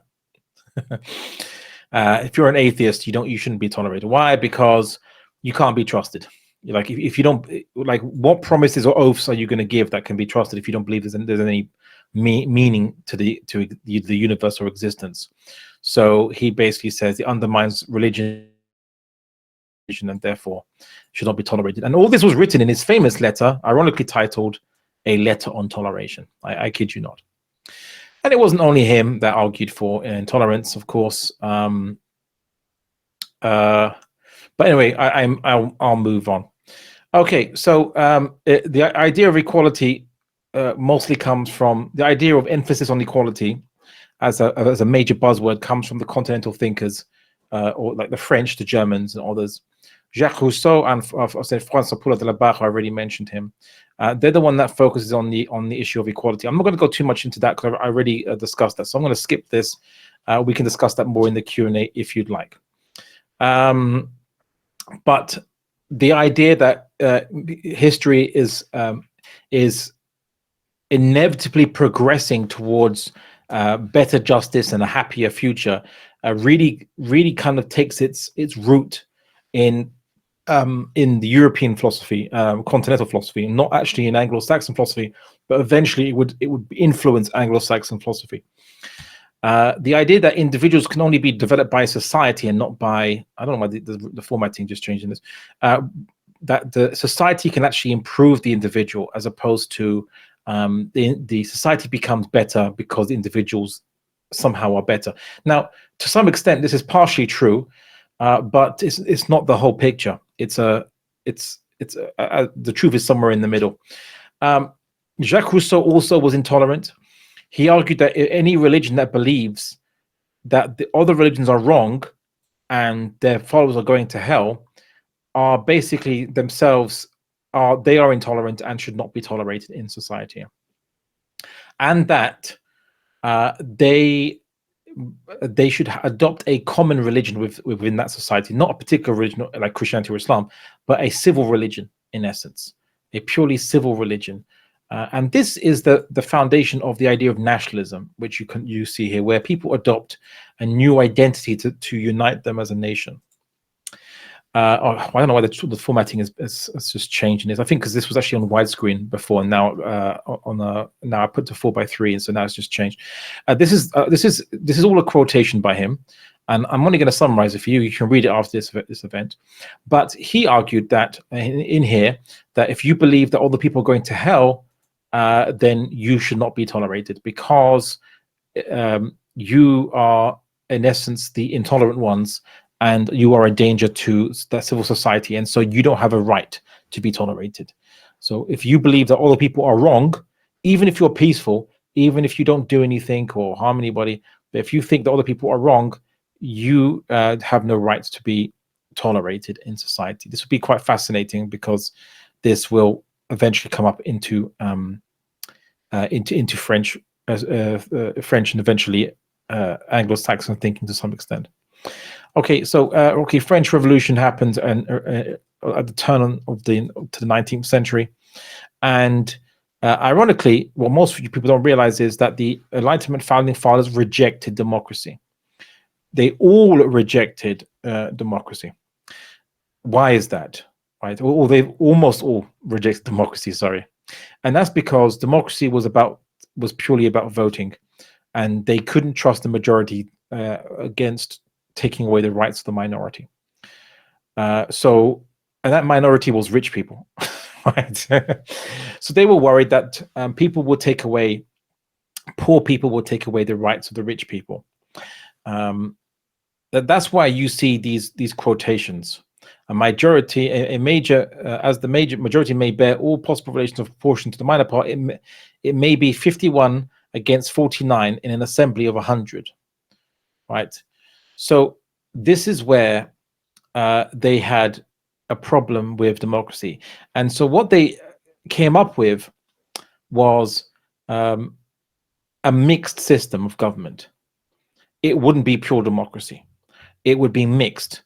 A bit of autocracy, a bit of, let's say, you're making a cake, right? Sprinkle a bit of monarchy or autocracy into it. Sprinkle a bit of aristocracy into it, or like an oligarchy of some kind, power by a few experts or elite people, and sprinkle a little bit of democracy into it and mix it all together. And that's what made Western political systems, was the idea that you can't go too extreme in any one particular thing. So it would have to be that there would have to be a mixed system where there is partly a single guy ruling, partly a small group of people who are privileged to rule, and partly the involvement of the wider masses in some way. And so that's why you have a Senate, two houses usually. England has the House of Lords, which are hereditary members of Parliament who decide the laws, hereditary. we have 33 guaranteed positions given to the Church of England. That means that they are called the Lord Spiritual in England. They are clerics. Clerics decide the laws of England. Check it out for yourself. They're called the Lords Spiritual. Guaranteed 33, I think it's 33 seats are guaranteed to the Church of England's clerics to vote on the laws that go past Parliament. And of course, the head of state is the King of England. He's the head of state, although even though he doesn't make any laws, but the law cannot be passed unless he signs it. He has to sign the law, otherwise the law just does not get passed at all whatsoever. And Canada, of course, is under a similar system, of course, but without. But you have a governor, right? And the governor is in a way appointed by the King of England. So technically, the King of England is your head of state too. But the governor is the one that that oversees and signs the laws on behalf of the king. So it's a mixed system because a pure system is too dangerous. Okay. Origins of social liberalism. Liberalism becomes a full religion. Here's where liberalism becomes more problematic, you could say, than most. There was a problem that was noticed, which was, and this was written about by people like Thomas Hill Green and John Stuart Mill, these two individuals. So these are the two individuals that you see. The problem was that there were people being exploited and people dying of starvation, malnutrition on the streets of the capital of the biggest empire in the world. Children were used in mines. Factory workers, if you hurt yourself and got maimed, too bad, bye-bye. You don't have any, there's no healthcare for you. You have to rely on the church almshouses or charity houses run by the Church of England to give you money or donations, but that's about it. No, there's no protection for you. There's no education for the wider masses, of course. So there's a whole bunch of things that happen, and of course there is no guarantee that you're going to get any food or someone's going to provide for you. So you have to do what you can to survive. So this created a problem, and the problem was resolved by the invention of a new form of liberalism. It was a more hands-on liberalism, and this is was given, you could say, the best analogy to this was given by Lloyd George, who would later on become Prime Minister of England. So he was talking about, he said, I'll quote it for you.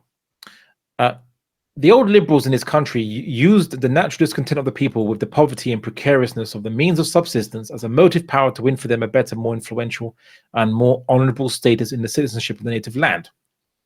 But the new liberalism, while pursuing this great political ideal with unflinching energy, devotes a part of its endeavor also to removing the immediate cause of discontent. It is true that men cannot live by bread alone. They need freedom, they need interesting lives and whatever. But here's the real revolutionary statement. He said, it is equally true that a man cannot live without bread. So the argument is, what's the point of being free if you're dead? Right? You're dead because you have you die of malnutrition. You die of in an accident in the factory because there's no safety laws for you. And there's also a developing argument as to also, can you compel somebody to physically do something, right? Isn't that not slavery? And here's what they argue. They say, back then, if I write a contract with you, and the contract is that I will work for you for, let's say, 20 hours a week. I do some job. I don't know. I turn a crank at the factory, And let's say I just don't like the conditions anymore. I don't like how you treat me. You're rude.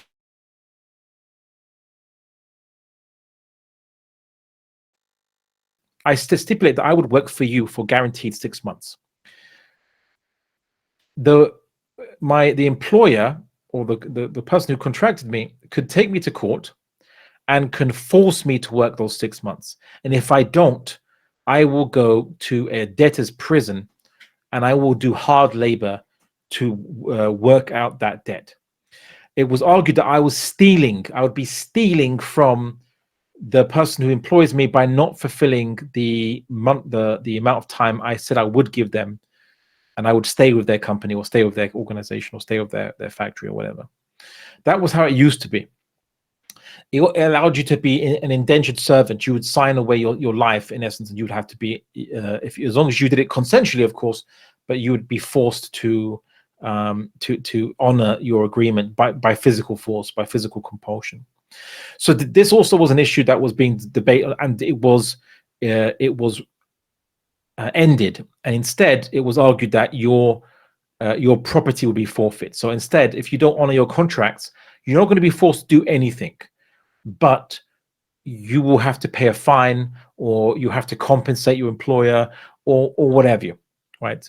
So that's what they began to come up with it. You cannot be physically compelled to do any labor that you were forced into, because maybe you change your mind later on. Okay, so then social liberalism had a bunch of things. Now, we'll kind of get more into just the more simpler points. That liberalism is argued that it creates laws that free mankind from inconstant, uncertain, unknown, and arbitrary will of others. And yet, laws still come from human sources that are subject to constant change in society. Like, for example, in France, you have a hijab ban, niqab ban, which is now spread into Switzerland. I've heard in France the ban of prayer in public. Now you can't pray in public. Does that mean now I can't do dua as well? That's very, very ambiguous. In England, we had anti-extremism policies which were very broad and talked about people who are opposing British values. What is British values? We don't know. And no one knows, in fact. Catholic adoption ages were forced to close for refusing to adopt children to same-sex couples. Christian bakers were prosecuted for not printing "support gay marriage" on a cake, although it has been overturned now, and so on and so forth. There are still laws that come into effect which are ambiguous, and here are some typical ones. Strict liability offenses. So, for example, let's say, and there are many cases where someone had sex with a minor. The minor looked like they were 18 or 16, depending on which state you live in, and had told the individual they slept with that they are an adult, right? They are an adult. Strict liability offenses don't care. You are prosecuted no matter what. Doesn't matter if you did not intend to break that law. And so now, if you meet someone who's very young, there's a degree of ambiguity regarding them. Sexual harassment. What counts as sexual harassment? It's all subjective. It depends on the whims and arbitrary, inconsistent, and unknown wills of others what might class as sexual harassment. Some stuff is more obvious. Other stuff, like being asked out on a date, which is culturally allowable in many Western countries, but at the workplace, it might be viewed as sexual harassment, could be interpreted as that. Public disorder and harassment, that's quite vague. So how much does someone have to annoy you in public before it becomes harassment? Is actually quite vague. In England, we have a law which is against causing serious offense. You know how people talk about free speech in the West, and they say that offense, you can't ban things because they offend you. But the law prohibits offense. So how is that decided? It's like the famous case that of an American judge who had to arbitrate on offense caused by a type of pornography. And he was asked for a definition of pornography, and he famously said, "I know it when I'll see it. But I know it when I see it." Right? Okay, but that's not a definition, though. How do we know? Like, how do you define these things? So these are very vague things, which are still are undecided in the West and are ambiguous. The governments can actually remove your passport from you if they don't like you. So they can kick you. Like many people have, and many Muslims have lost citizenship in England anyway, because the government simply views them as a threat to British values or what have you. If you get married and divorced, you can lose up to half your wealth or more. It simply depends on what the divorce judge decides. They can decide anything, literally anything.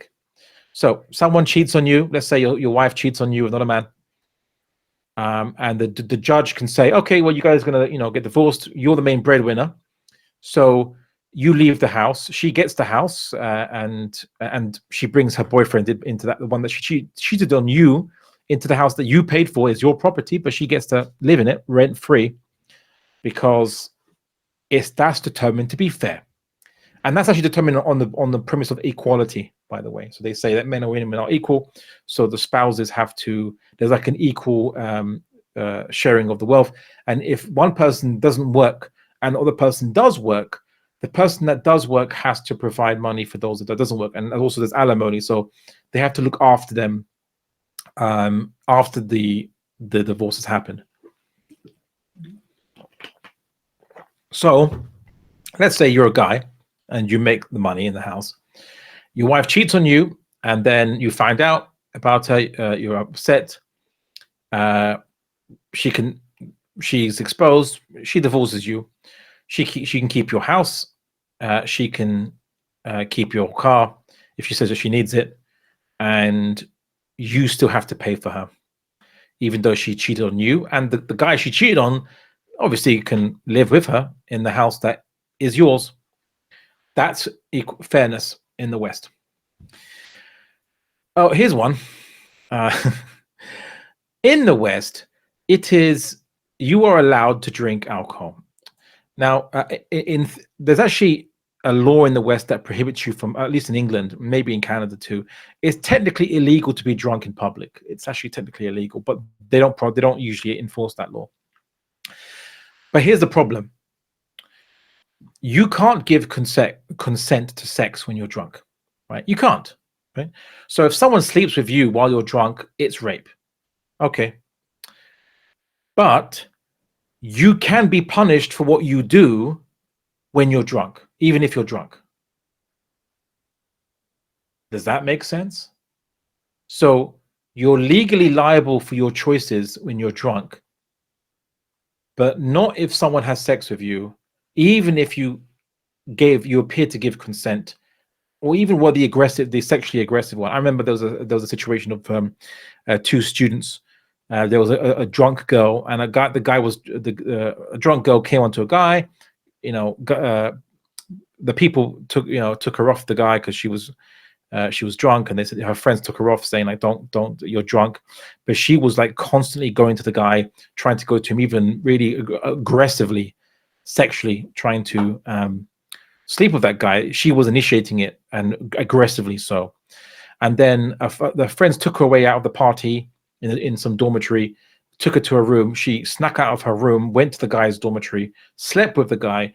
Next day, obviously woke up, regretted what she did, reported the guy as raping her because she was too drunk to consent, even though she was the sexually aggressive one.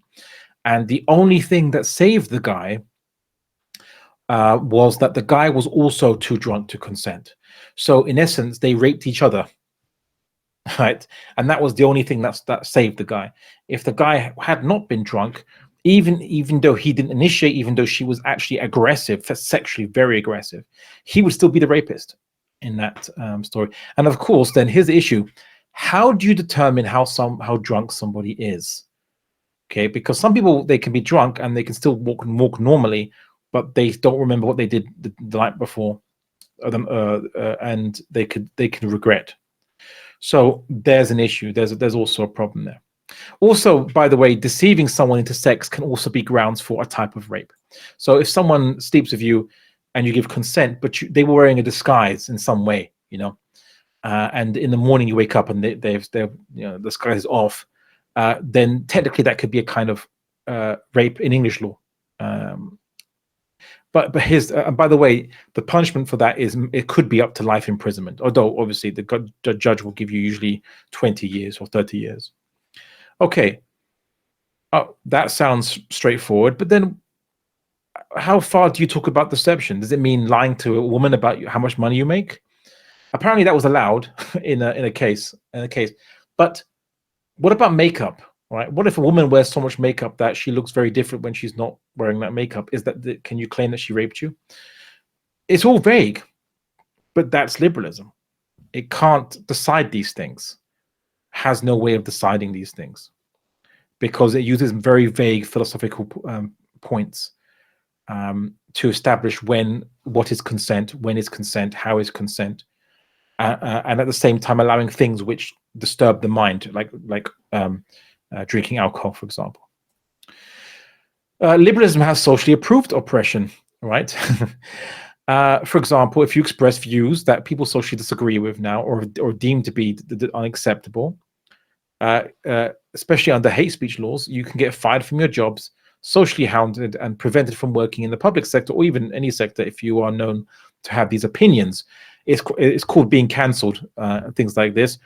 Back in the day when I was young, we had something called the haram police. There'll be Muslims very zealous, but they would make it their job to go around and only tell people that what they were doing is haram on stuff that they know what they're doing is haram, but without offering any advice, just simply, this is haram what you're doing. It's like, well, okay, I know that.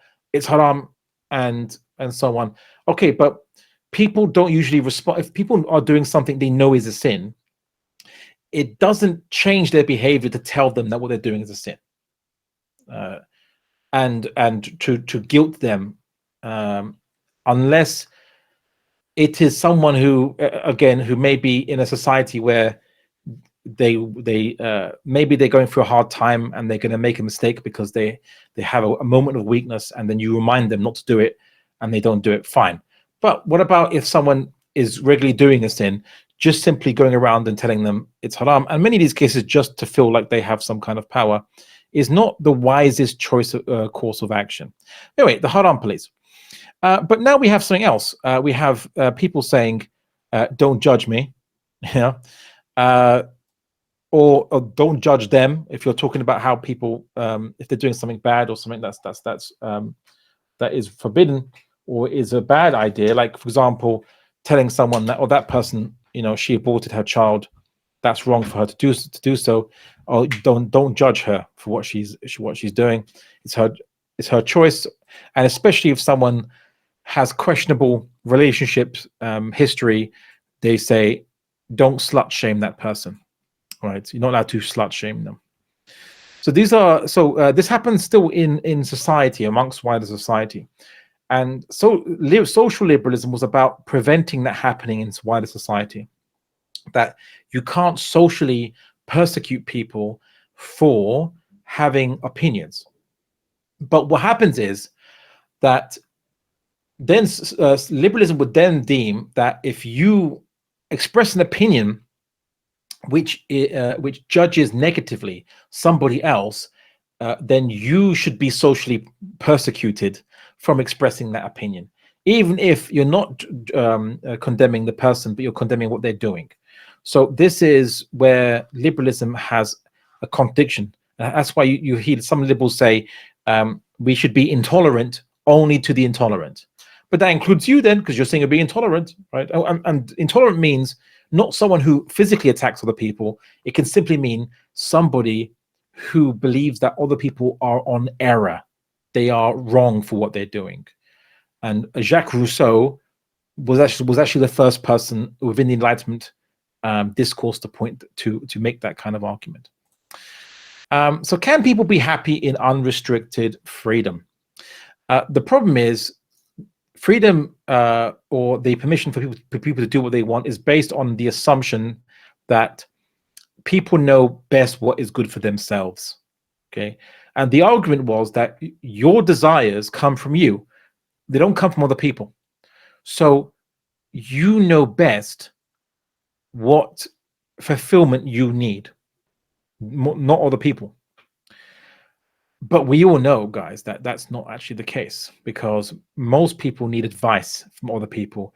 Someone who doesn't have your desires can give you better advice as to your interests what really would suit you in the long term than yourself. That's why we have something called advice. Also, the problem with liberalism was it makes one's desires the basis for good. The idea was, both John Locke discussed this, but John Stuart Mill expanded upon it. He said that basically let people fulfill their desires, but that makes the desires the basis for good. And sometimes your desires are not good. That makes people selfish. And it also doesn't prevent crime, because if you have a desire to commit crime, what makes it bad is not because it's a crime. It's not bad at all, because your desires say that you want it. And you've been told that the reason that everyone should be free is because that helps them fulfill their desires, right? So really then, everyone's going to be thinking not what is good and bad, but what can I get away with for trying to fulfill my desires, and what can't I get away with in trying to fill my desires? And of course, making one's desires the basis for good leaves one empty. Why is that? Is because humans need purpose. We need to feel there's meaning to what we do, a eternal, permanent meaning behind every action that we do. Liberalism doesn't give you that, and it's not based on any assumption of that. Now, a liberal might say, well, we let people have different religions, so that should be that's how we let people satisfy their desire for meaning in their lives. And I say, okay, that's all great, but the problem is that you justify to every generation in a liberal society that liberalism is justified because it lets people fulfill their desires. And therefore, you are actively teaching this as an aqidah, because you need to justify yourself. So you are in a way creating a new religion, a new deen, because you have to justify the political system. So that's problem. Secondly, is that the society that is created, people aren't islands unto themselves. They affect each other, of course. Now, many social liberalism is all about the idea that people affect each other.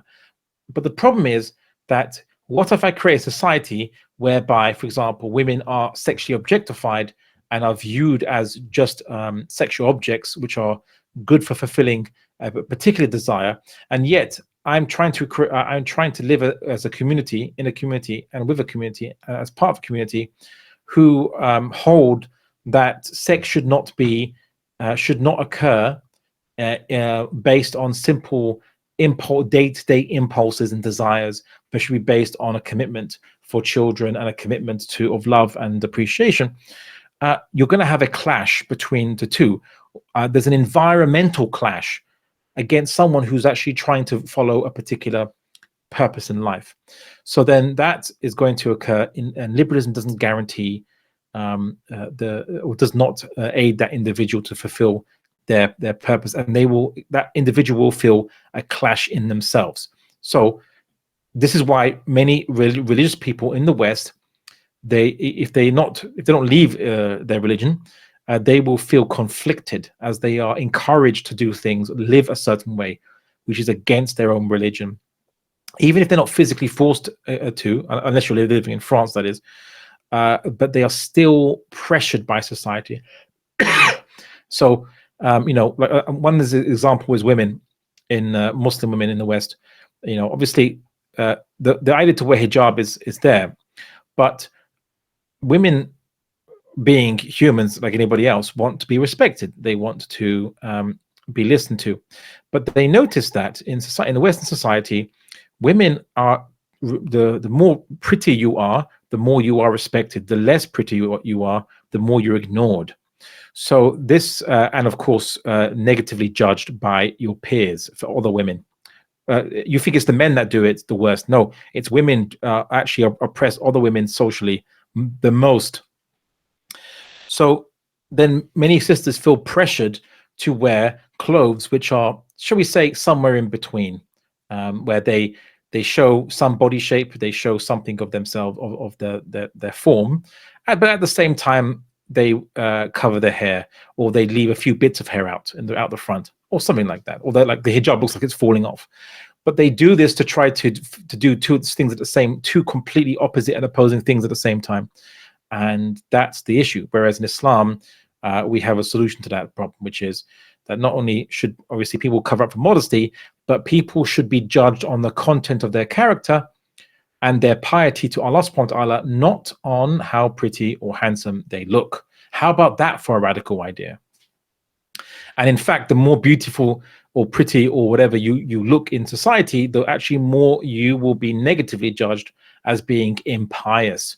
And this means now that you will have to be judged based on your character, right? Not, you're going to have a personality, right? Right. And that is actually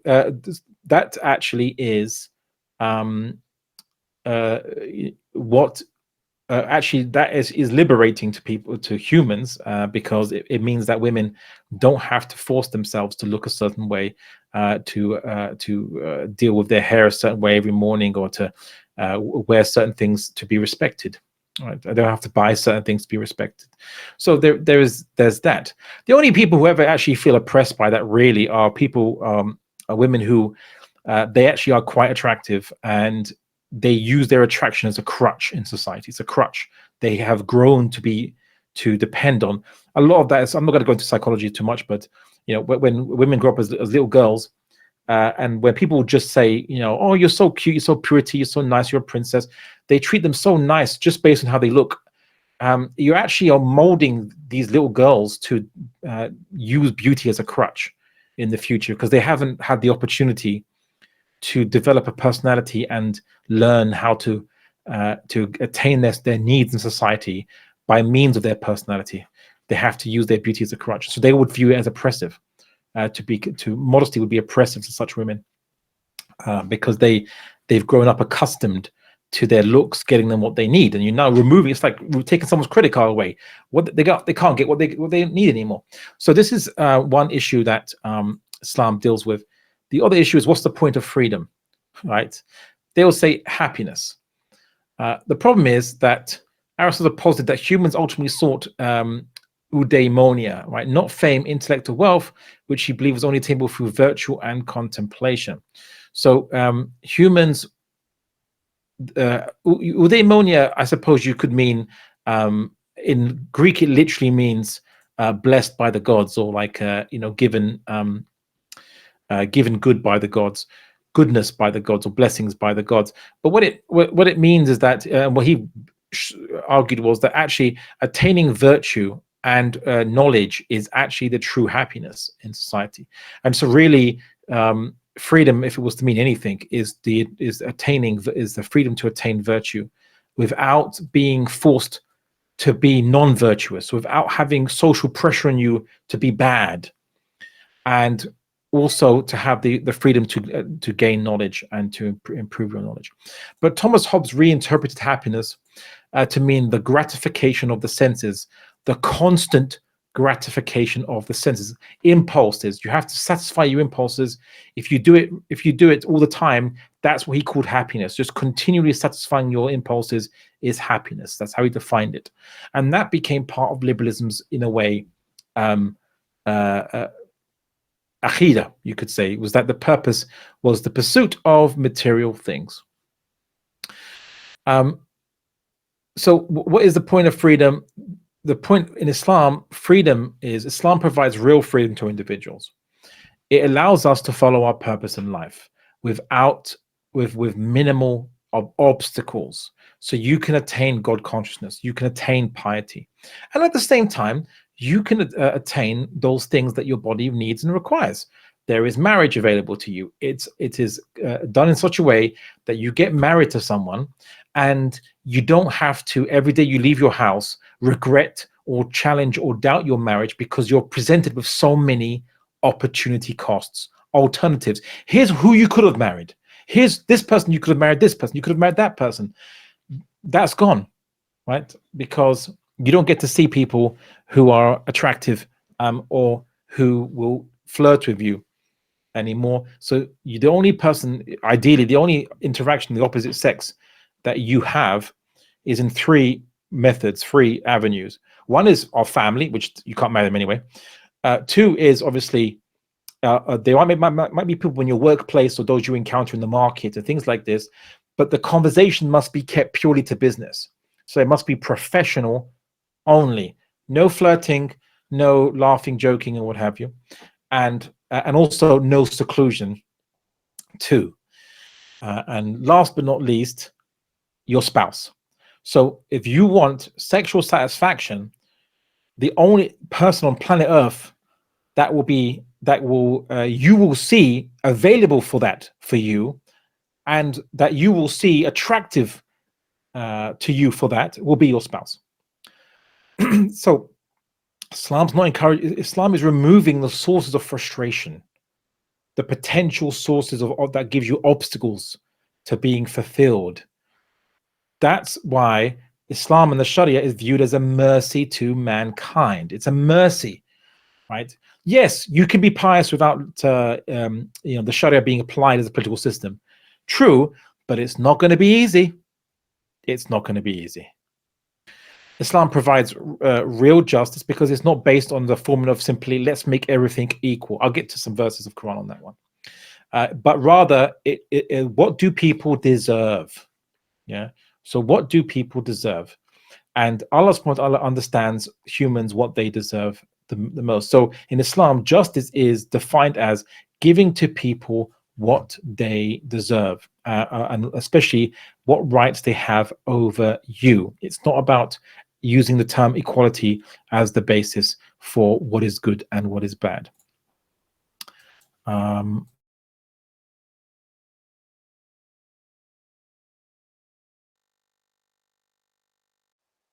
Just give me a second, sorry.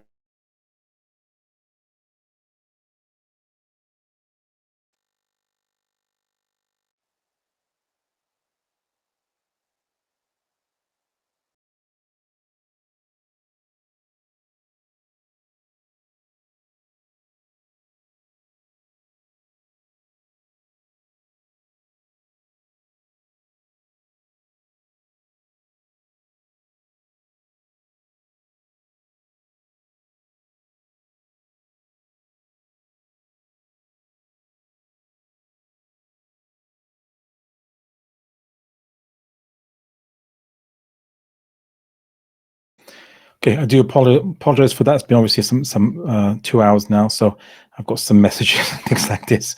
I do apologize. Some people thought I would be, what's it called? They thought it would be free, but it's all right.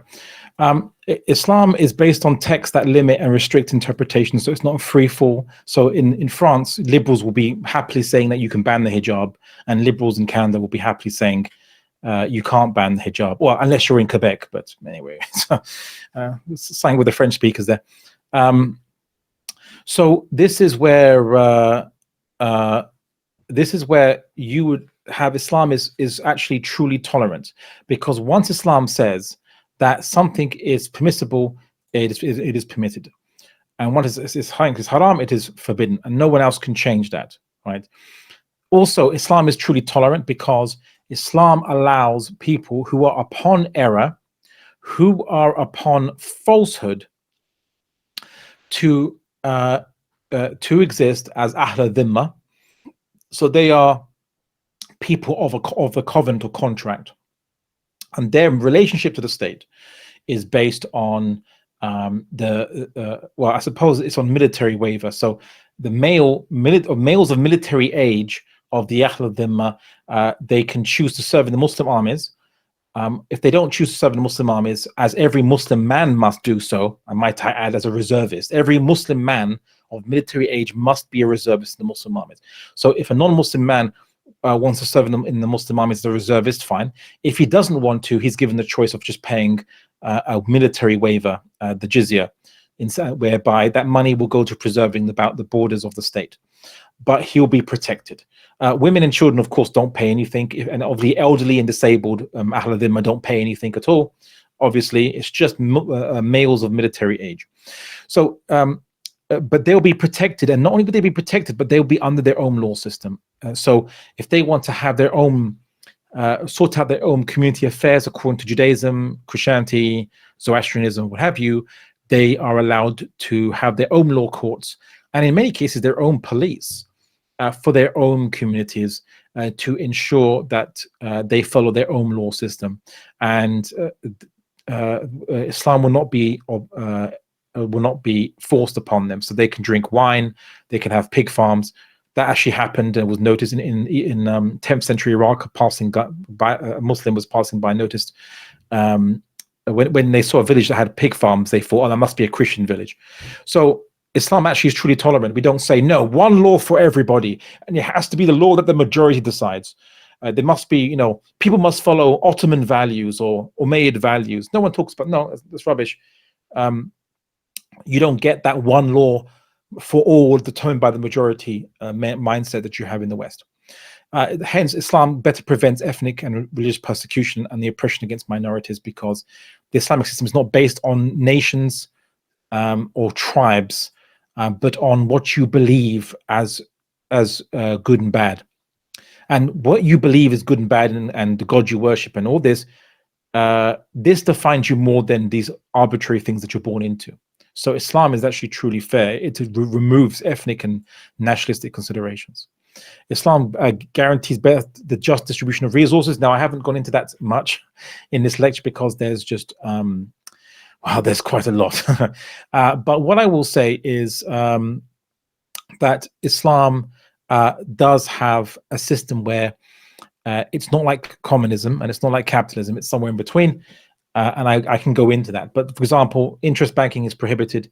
Interest banking is where basically people pay you money for simply you lending them money. You're not doing a service and you're not making anything. It's just simply you lend them money and they have to pay you back more. If you simply look at a society where you have the top who have the money, the majority of the money, and they lend that money down to the poor, and the poor have to pay that money back plus a little bit extra. Where is the net flow of money going? Okay, it's going to go from the poor to the rich. So you can have these kind of problems there. Islam has a solution to this. It prohibits interest banking.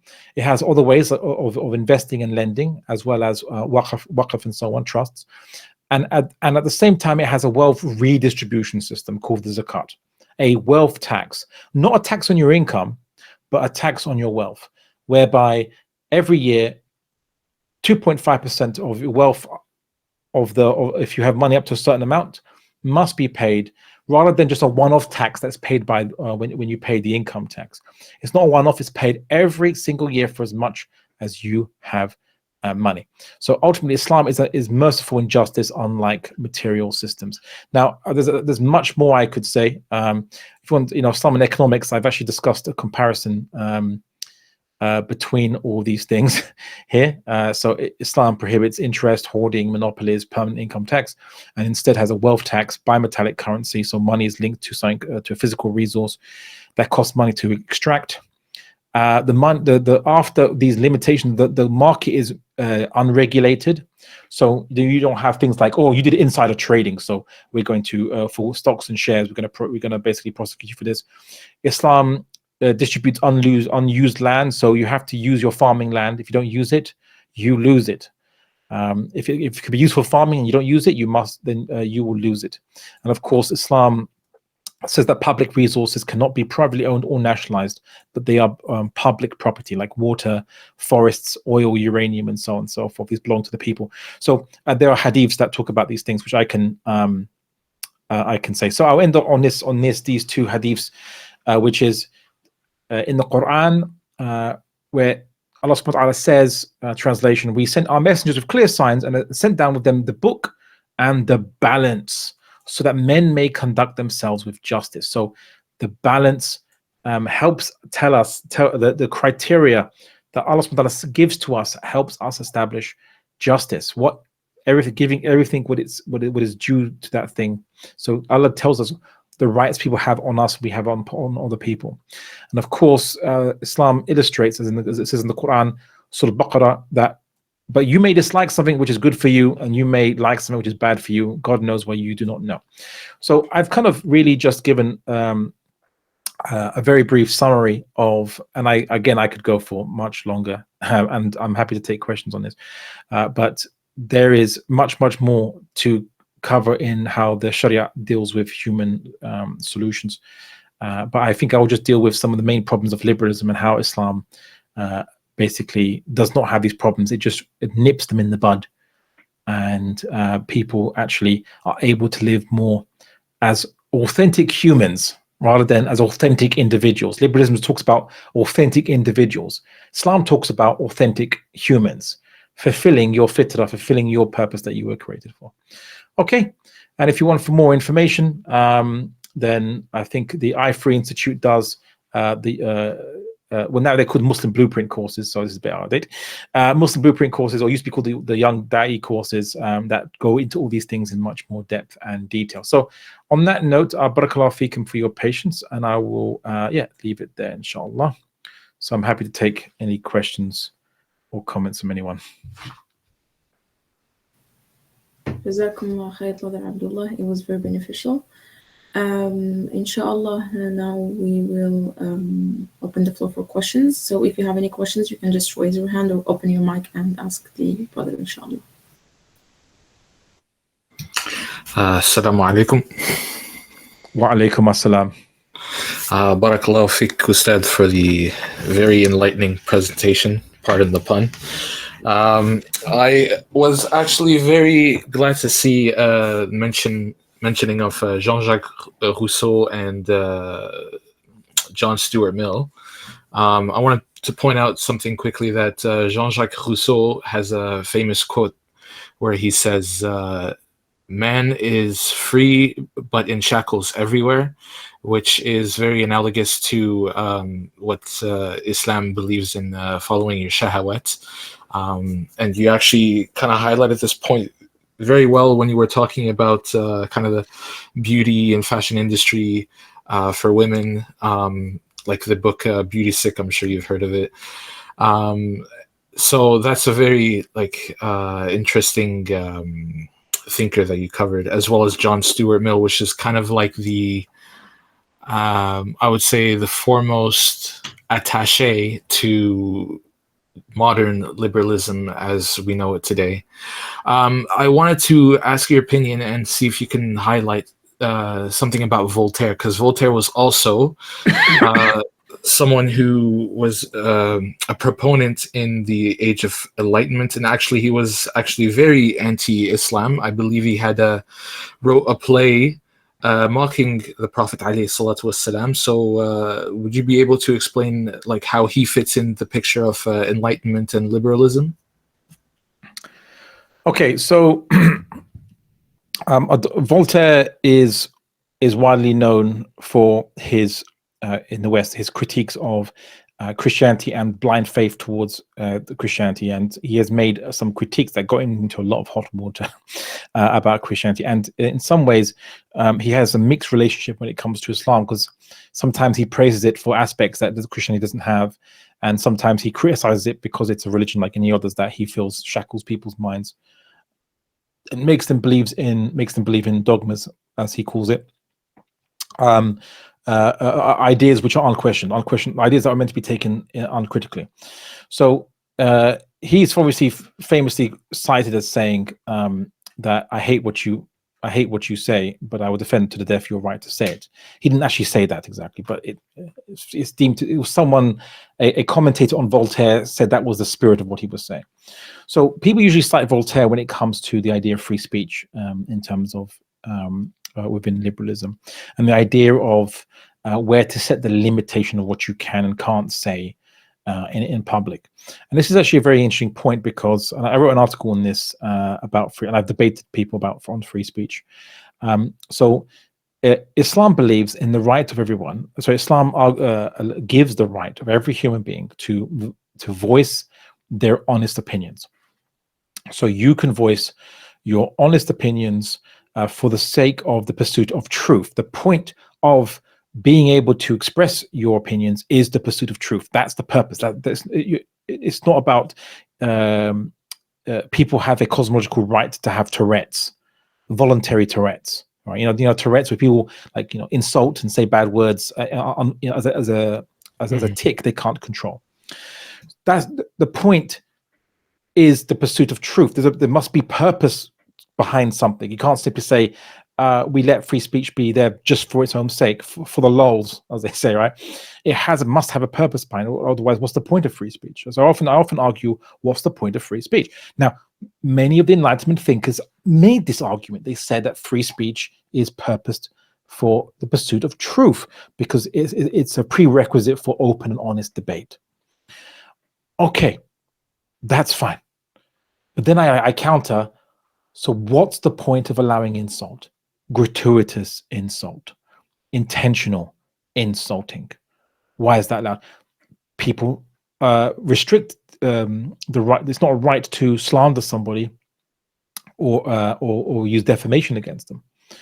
So we already know that it's defamation and slander is something that is they can be liable for. Because they said it causes reputational harm and whatever. You say, okay, so you already accept the principle that free speech isn't absolute. And they'll say, yeah, no, we don't say that free speech is absolute.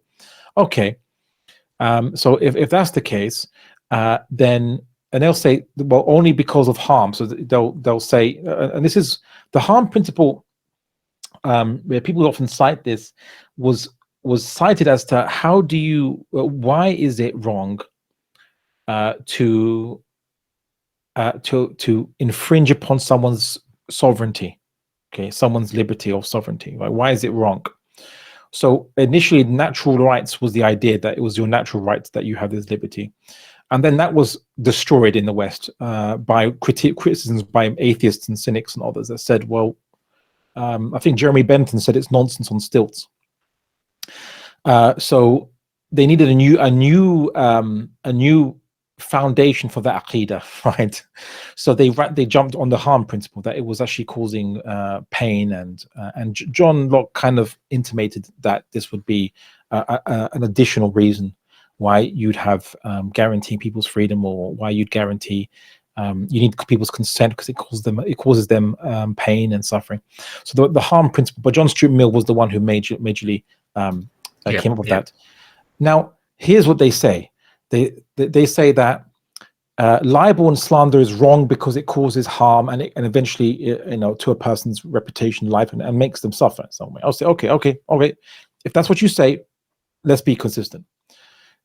Insulting someone's religion, gratuitously insulting their religion, their God, their prophets, and so on, when that has been so much part of who they are, their personality and who they are, also causes harm and suffering to them. It causes pain, psychological pain. So if that's the reason, is there not then a equally good reason to limit and prohibit the insult? So there is no freedom to insult or gratuitously mock, right? Then they don't have they're good at a counter argument to that. But Islam already has the argument to this. What does the Quran say? Right? Do not insult their gods, lest they insult Allah in their ignorance, right? So basically, you don't want them to insult Allah, don't insult their gods, okay? You can criticize, you can refute, you can argue. No one takes offense to an atheist having a debate, and in the debate saying to a Muslim or a Christian or what have you, that they disbelieve in their God and they think their God is artificially, artificial creations of fantasy. They don't take offense. They know that, well, the atheist, of course the atheist believes that. That's their opinion. That's why they're an atheist, right? But that's different from something like maybe South Park and other such cartoons, if you remember, anyone who knows that thing, who that might indulge in an insult, gratuitous insult for a joke, and that is the line that needs to be drawn. So in Islam has a stronger argument, even using the supposed logics of the Enlightenment. Islam's arguments still hold up, right? Even though it's not based on these logics at all, because these logics of the Enlightenment are self-contradictory. Right? That's why there's so many differences of opinion in the West, because it's one person on sand trying to undermine someone else who's also standing on sand, right? Like there's no basis behind any of it. If it's not based on revelation, there's no meaning to the universe, and there's no meaning to anything we do or say, and we're just pretending like there is some kind of justification for these things. So That's why that would be my argument against Voltaire, who is cited, who that there is limitations on what people can say. And funnily enough, Voltaire and a few other Enlightenment thinkers argued, they acknowledged that it would be unwise to insult. They never said let's ban it, but they said that they hoped that people had the wisdom to never indulge in insulting and gratuitous mocking, or debasing. So they just hope that people wouldn't do it. Right? What was Mark Twain said? He had a famous phrase. He said, "Thank God, thank goodness that we have, the freedom and rights to do what we want, and the wisdom not to do it to its full extent." Right? To paraphrase what he said. So, but of course, hoping people will just not be stupid or do unwise things is not the best strategy for managing human beings. It's not to living in a totalitarian state either. It's just simply making clear lines where you can express your opinions, criticize who you want to criticize, do public debates, make your opinions known for the pursuit of truth, but don't indulge in childish, insulting behavior. Right? We tell this to children all the time in schools, don't we? Isn't it? Right? The teachers tell the children all the time. The children know the difference between insulting behavior and having a sincere discussion.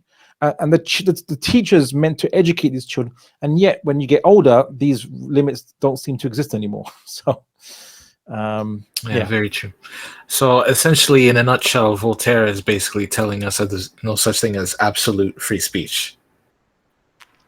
I mean, Voltaire obviously would concede that, yes, and it does. But the main utility of Voltaire in the Enlightenment is his work on free expression, as they call it. Okay. All right, Barakallahu Fik. Yakum.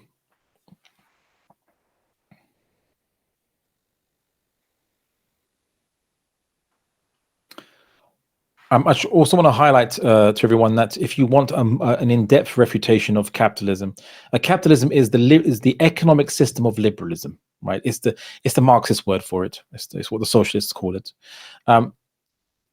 If you want a detailed refutation of it and how the Islamic economic system is superior and discuss in details the Islamic economic system, that lecture is available online. Just type in my name onto YouTube, Abdullah Al-Andalusi, Islamic economics or economic system or what have you, and you'll find that, because that is a lecture in of itself. I've done a number of dedicated lectures just on the comparing the economic system, but I thought I would look at the other things today, the more social aspects of liberalism and Islam, without making an economics lesson.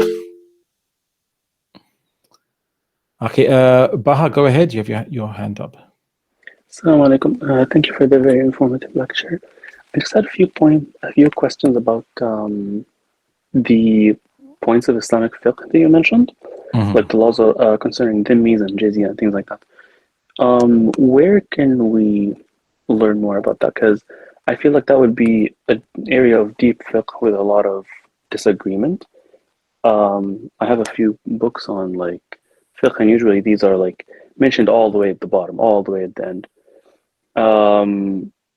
So I feel like there would be some sort of disagreement between the schools and different scholars on these issues. Do you have any resources or like references that could be used for those topics?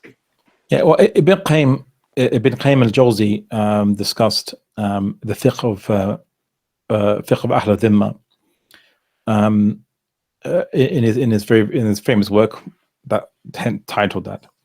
But I would say that if you think there's a lot of difference of opinion, not so. If we are going to bring back Islam and its full implementation, there is only one model we need to look at, and that's the model of the Prophet Muhammad sallallahu alaihi wasallam. Now, what happened was that many scholars later on introduced new rules and further things that they thought would be useful to holding down a massive area of land that had where the majority of the people were actually non-Muslims. You know, for a good period of Muslim history, those big, you know, those massive caliphates you saw, you know, Umayyads and Abbasids, the majority of the population who lived in those lands were non-Muslims. They were the majority. It was a very slow conversion rate over time, because obviously people become very entrenched in their own communities, and they,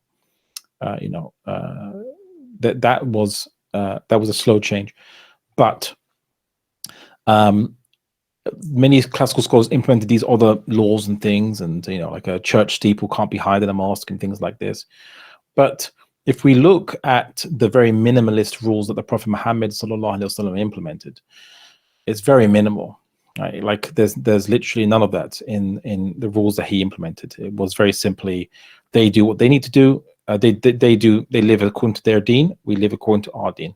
You know, like dinakum waliya deen, right? It's as simple as that.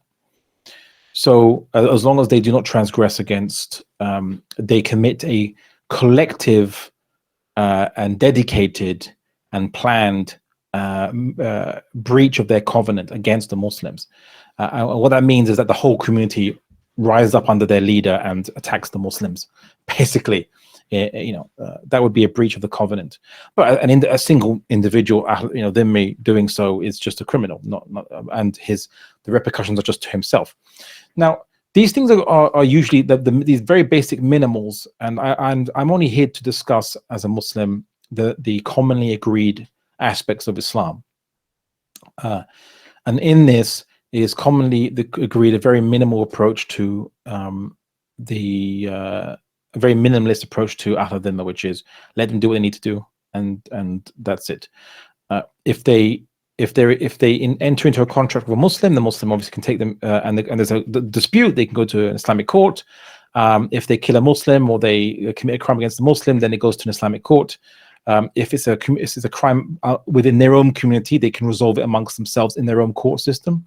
The Muslims do not get involved in their own community affairs. And that was generally how it was worked out. They might have a pre-agreement, so when the community is incorporated into the Islamic Caliphate, they might have a negotiated agreement as to how these things are resolved in more detail, and then that document will be referred back to in any future community dealings. That would be also another way. So that's what they're called, the people under covenant, or they were contract citizens. In fact, you could say that they're the only contract citizens of the Islamic State. An Islamic State. The subjects of the Islamic State are the Muslims. They are subjects of the king. The king is Allah subhanahu wa ta'ala, who is al-Malik, right? And the Khalifa is not the king. He is the executor of Allah subhanahu wa ta'ala, rules on his behalf. That's what Khalifa can also mean, like that. Someone that rules on your behalf, but is limited by the Sharia, can't go outside it, because he's not the king, right? So and people often say, oh, I don't need a dhimmi in Islamic State. And I say, you already are dhimmi. You are Ahl al-Dhimma of Canada. You're Ahl al-Dhimma of Britain. You're Ahl al-Dhimma of America. It just means a contract citizen. Right? Funnily enough, the Enlightenment and Jacques Rousseau himself came up with the idea of the contract citizen, that the citizen is under a contract with the state for protection. They pay tax and get protection back. Well, that's Ahl al-Dhimma. Right? That's literally Ahl al-Dhimma. That's literally the definition of Ahl al-Dhimma in Islam. So, like you'll be Ahl al-Dhimma. You're already Ahl al-Dhimma to every state you live under, for the most part. Anyway,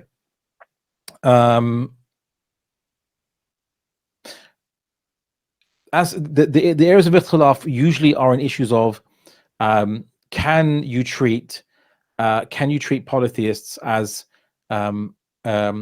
people of the book? So people of the book can be protected. So Jews and Christians can be Ahl al-Dhimma, but can you treat Zoroastrians and other polytheists in the same way you treat Christians and Jews as Ahl al-Dhimma? Are they given the option, or are they forced converted to Islam or expelled from the lands? This is where the ikhtilaf has occurred. The historically majority precedent, the one that has been usually the one that Muslims have always gone with, has been the Hanafi school of thoughts opinion on this, which is that there's a hadith that says that treat the Zoroastrians or the Majus as you treat the people of the book. And if the Majus are polytheists, then by qiyas, every polytheist can be treated as people of the book. And that has been the one that the Hanafi scholars have generally, so that's been the one that most people, most ruling states have gone to. They've gone to that opinion within the Hanafi school of thought for the most part. So, yeah. Any other? Okay, so Baha, yeah, go ahead. Yeah. Sorry, I have another question as well. You mentioned the jizya. I know it's not the topic of the lecture, but how would you respond to the common question of like, oh, it is meant to humiliate the people of Dhimma? Just look at how the Prophet Muhammad sallallahu alaihi wasallam took jizya. Simple as that. Did he humiliate them? No. So, as I said, the Prophet Muhammad sallallahu alaihi wasallam is the only model that has authority on us. That and those that the ijma had ijma Sahaba. So the opinion of one Sahaba, even itself, is not authoritative on us. It must be ijma Sahaba because of evidences that show that the Sahabas will never unite on something that's false. So this is where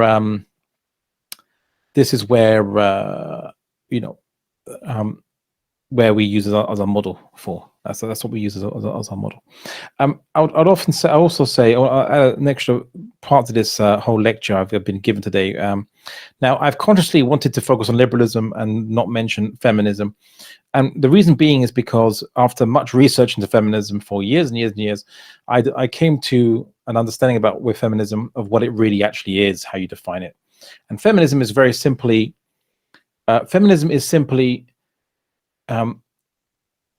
individualism for feminists, for women too.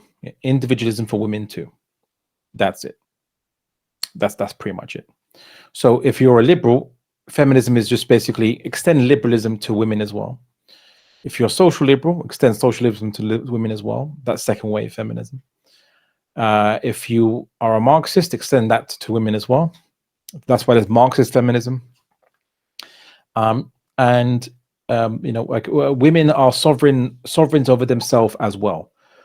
Extending individualism to women as well. That's literally and women too. That's what feminism really is. It's enlightenment values for everyone and women too. That's the feminism part of it, right? That's only what feminism is. That's the only meaning it has. So it doesn't make sense for a Muslim to say, oh, I believe in Islamic feminism. It's like, what? You believe that the deen of sovereignty to God alone is compatible with the deen of sovereignty, or every human has absolute sovereignty over themselves. That's not, that's obviously a contradiction.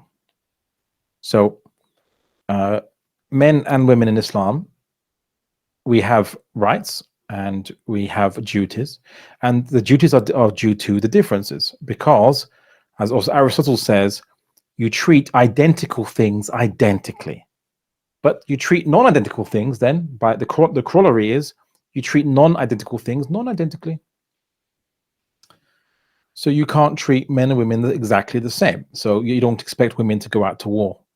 I mean, they can go to war if they want. They can join the army, but it's not an obligation for them to do so. Because there's hadith, there's precedent for this. Obviously, there was a sahabi, the sahabiyat at the time the Prophet Muhammad did join the military forces. But again, it's not the main. It's the exception. What about if a woman wants to be the breadwinner and the man doesn't want to be the breadwinner of the family? Well, guess what? I realize the exceptions solve themselves. if there's a woman that marries a man and they come to an agreement saying, I'm the woman, I want to work in a career because I love waking up early in the morning to go to work every day and working for a boss every day up until 5 or 6 o'clock in the evening, and I just love that. It makes me feel really great about myself. Oh, okay, that's what you want to do if that makes you happy. And the man says, I want to stay at home and look after kids, and they come to that agreement. The state's not going to get involved to say no, you can't do that. But at any point in time, if the woman says, I want to invoke my right to be looked after and provided for by my husband, then she can do so, and the husband must do that. And that can be, and the courts can get involved if she goes to the courts and complains, right? But if she voluntarily chooses not to waive her rights on that, then, you know, what can you do, right? Like, the state only gets involved if you go to the courts.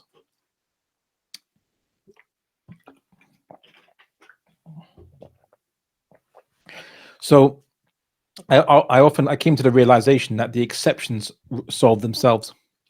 The exceptions actually resolve themselves in Islam.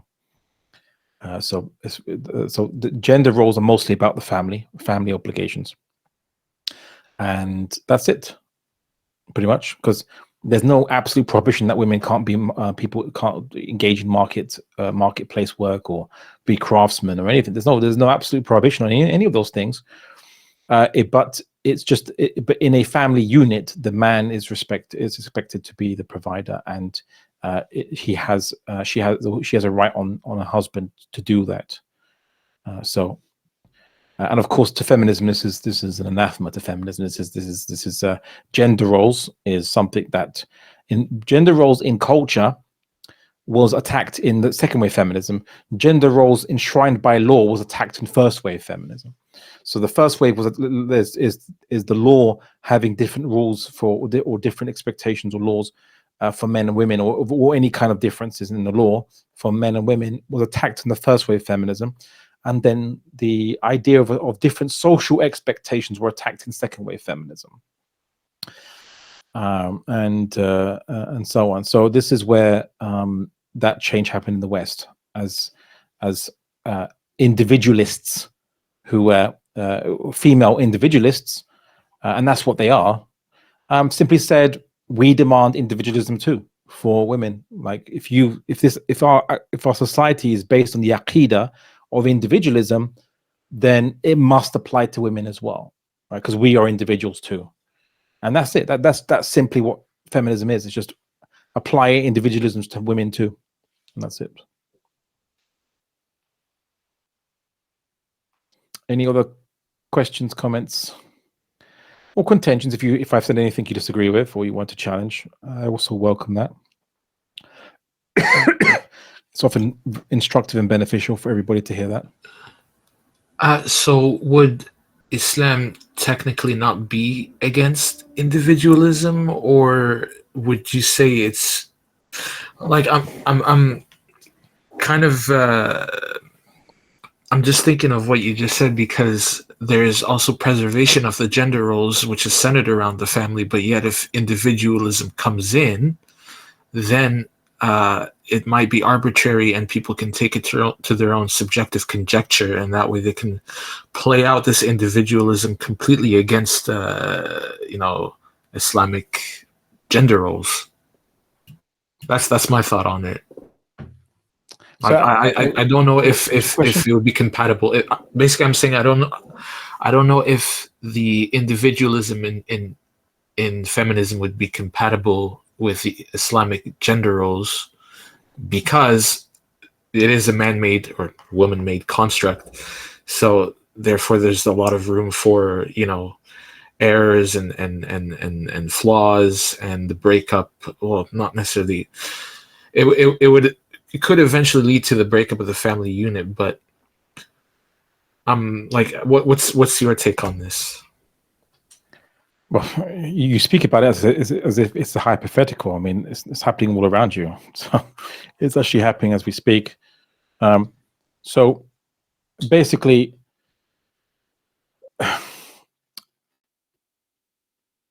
so when you say the individualism in feminism, I suppose that the best way to put it is the individualism in the Enlightenment, and feminism is simply a movement of the Enlightenment, and is all part of the Western schools of thought. It's not a specific school of thought. It's just a movement, you could say, which you could be a conservative feminist, a liberal feminist, a Marxist feminist, and your feminism would look different to every other feminism because of you're following a different school of thought, right? Well, feminism to me definitionally would be not necessarily the kind of Western standard definition, which is about equality, but rather than female supremacy, meaning that we are trying to reach this gold standard of gender, which is male. That way, we have to reach this upper echelon that is the male gender by attributing or basically adapting to male roles. So, I mean, it could, yeah, it is individualism and liberalism and all that mixed together, I guess. But to me, the definition of feminism as it is now today, third or fourth wave, whatever you want to call it, would be something that's surpassed equality, but rather supremacy, specifically for females, in such a way that it surpasses the kind of the status quo of traditional femininity, if that makes sense. Okay, so well, you raised this, so I'll share my screen with. I have something prepared for just such a question.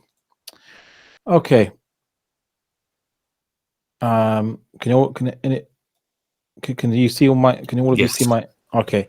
So when I say feminism has different schools of thought, it's more like there are different schools of thought, and feminism is a movement that is a movement relative to every school of thought, or an attachment to every school of thought that you can think of, to simply include women too. Right?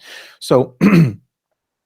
So socialist feminism is very simple. It just says that patriarchy, whereby rule of the male rule, and capitalism is what creates inequality. Right. So the best way to remove inequality is to remove patriarchy and remove the rule of the ruling classes of the bourgeois, the capital owners. So that's socialist feminism. But however, you're a Marxist feminist, its economic inequality is caused by capitalism, not patriarchy. So they would have a disagreement on it with each other. So they'll say that simply you destroy capitalism, patriarchy goes along with it. It's capitalism is the issue, not the patriarchy.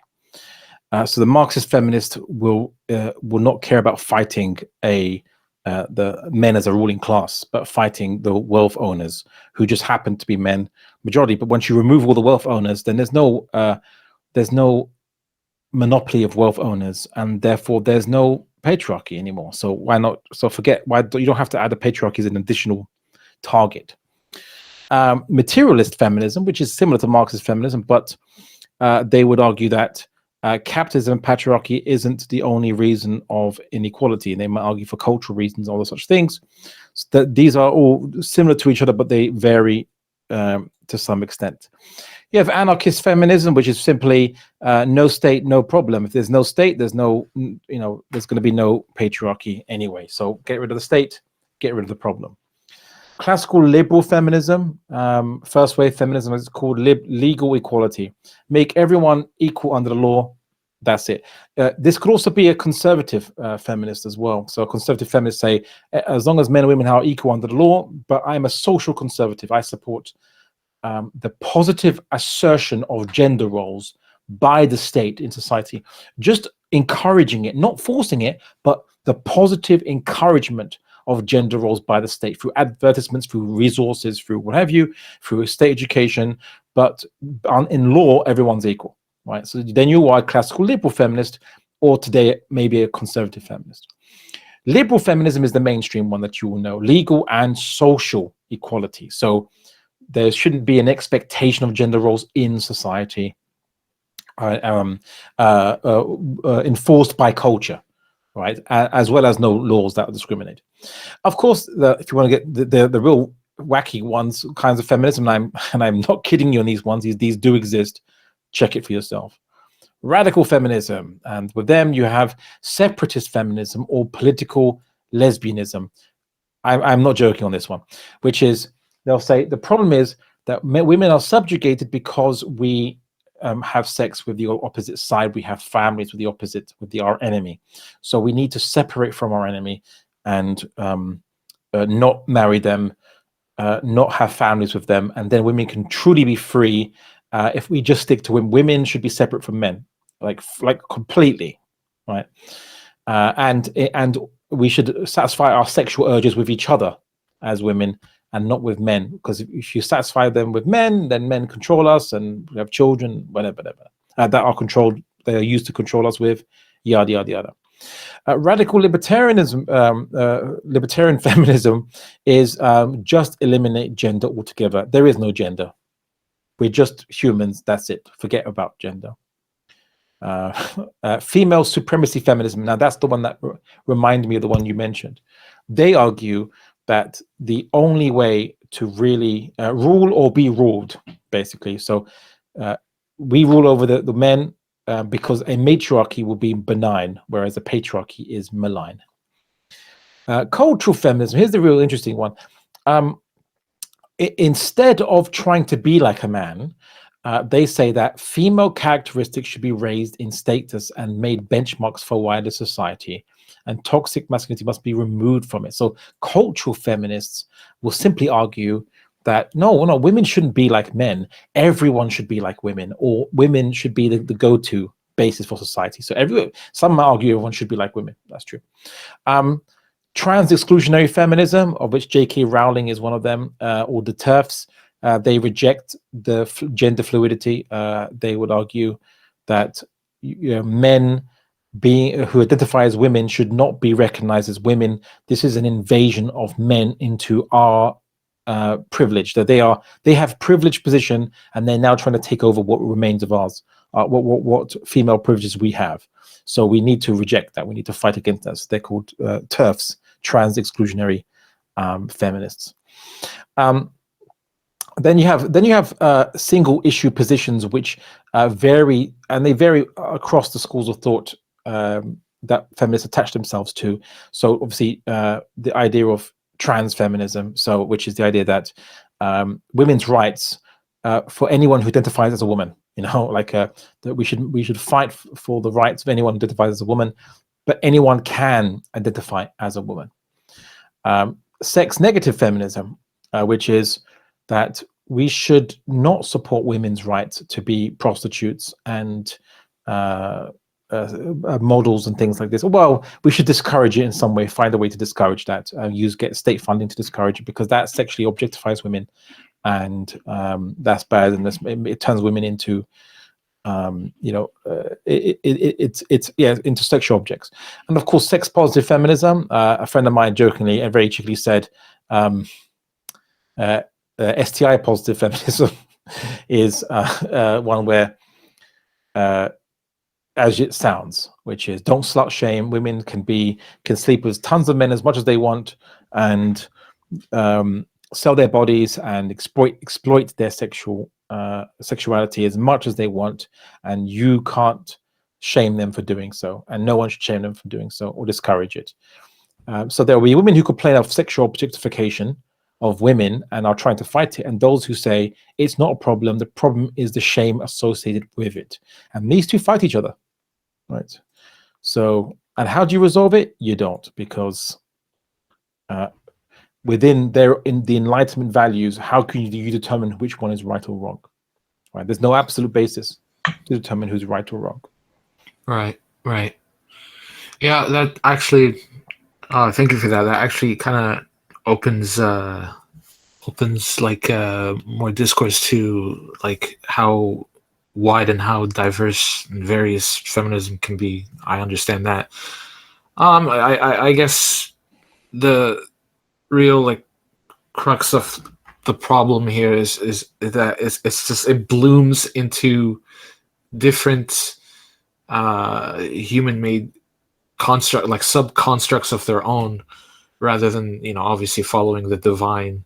So I guess that's my interpretation of it. But it's good to understand like that there's different flavors of it. You know, there's some that kind of like support the gender role, the male gender roles as well, and they don't like demonize or vilify patriarchy.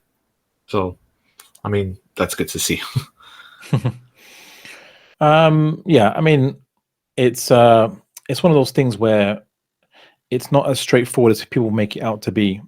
Obviously, feminism has different, we'll say, flavors because it's simply attached itself to, it's a movement that can come from any school of thought.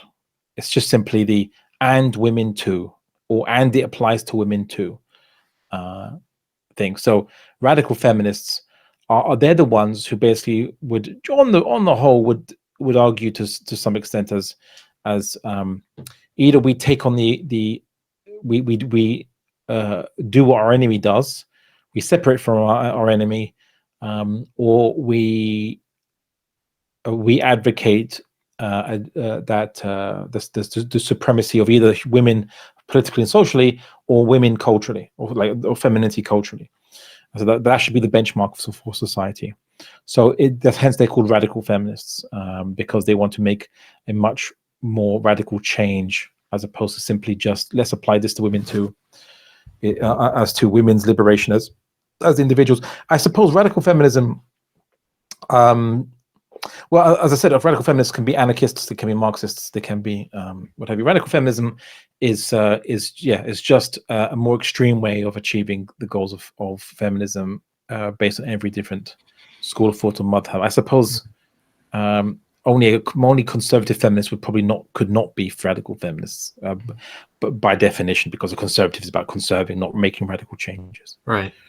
I've heard of most of these, but like I think the one that's more prevalent today, that at least I see, is it's like, especially in the West, is more radical feminist type. That seems to draw the most traction, you know, especially on social media and whatnot.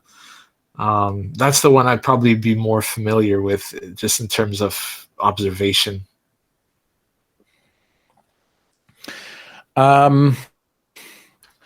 Yes, it's kind of like an all or nothing type of feminism. You know, it's like you know, batten down the hatches, like throw everything we have at them, kind of type of feminism. That's the one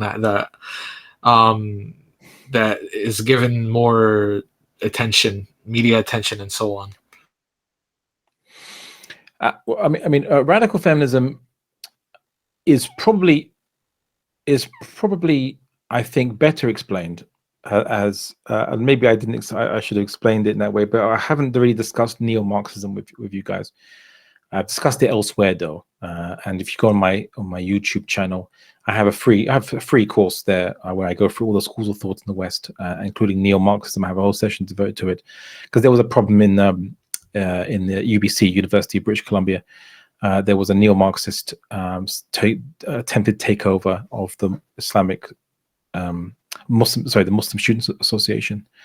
These were Muslims, Muslim, and predominantly sisters, who had read these ideas and ideologies and were, interested in them, and they adopted them, and they then started to obviously accuse the MSA of being rampantly racist and sexist. And they were beleaguered at university. They didn't know what to do. They came to me. I said, okay, look, I need to investigate what's happened, because I'm not going to just obviously jump in without knowing what's going on. And I actually wrote a whole report on my investigation of all the communications of the MSA, everything. Thankfully, all these things were recorded. All the alleged instances of sexism and racism were in circumstances that there was recordings of, which was brilliant, by the way, for the report. And obviously, I exposed it to the world. They showed that there was none.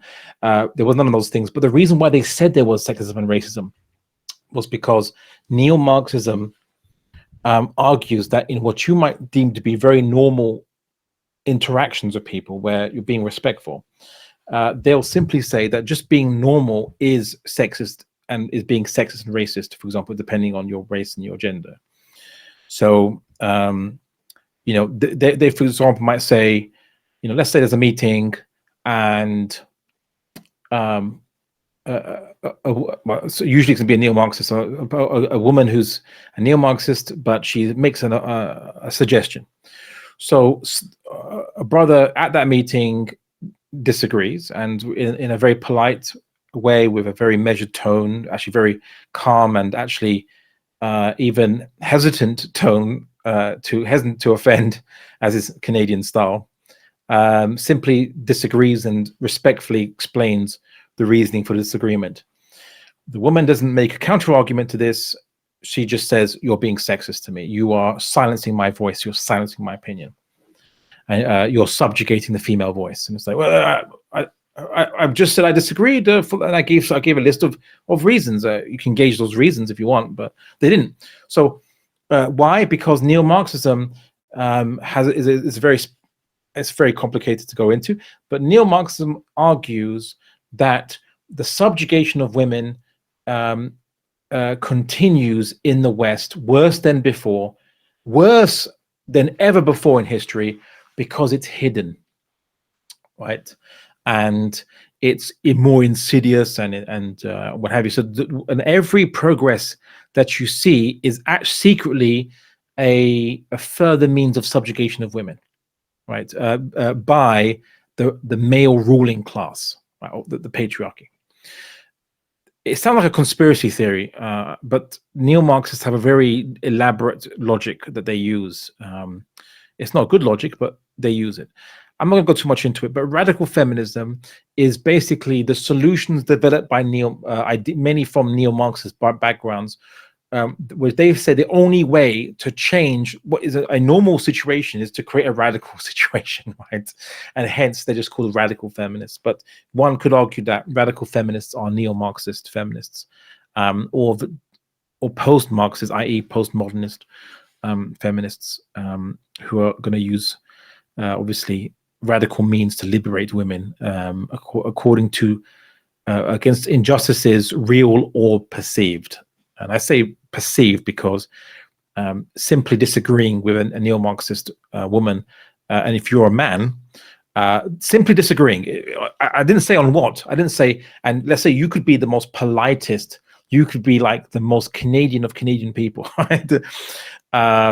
It's really polite, not condescending, not rude, not disregarding, listening to her give a full point before you respond, not interrupting her at all, not raising your voice, even having a meek, even having a sheepish voice, right? Even having a shy voice when responding.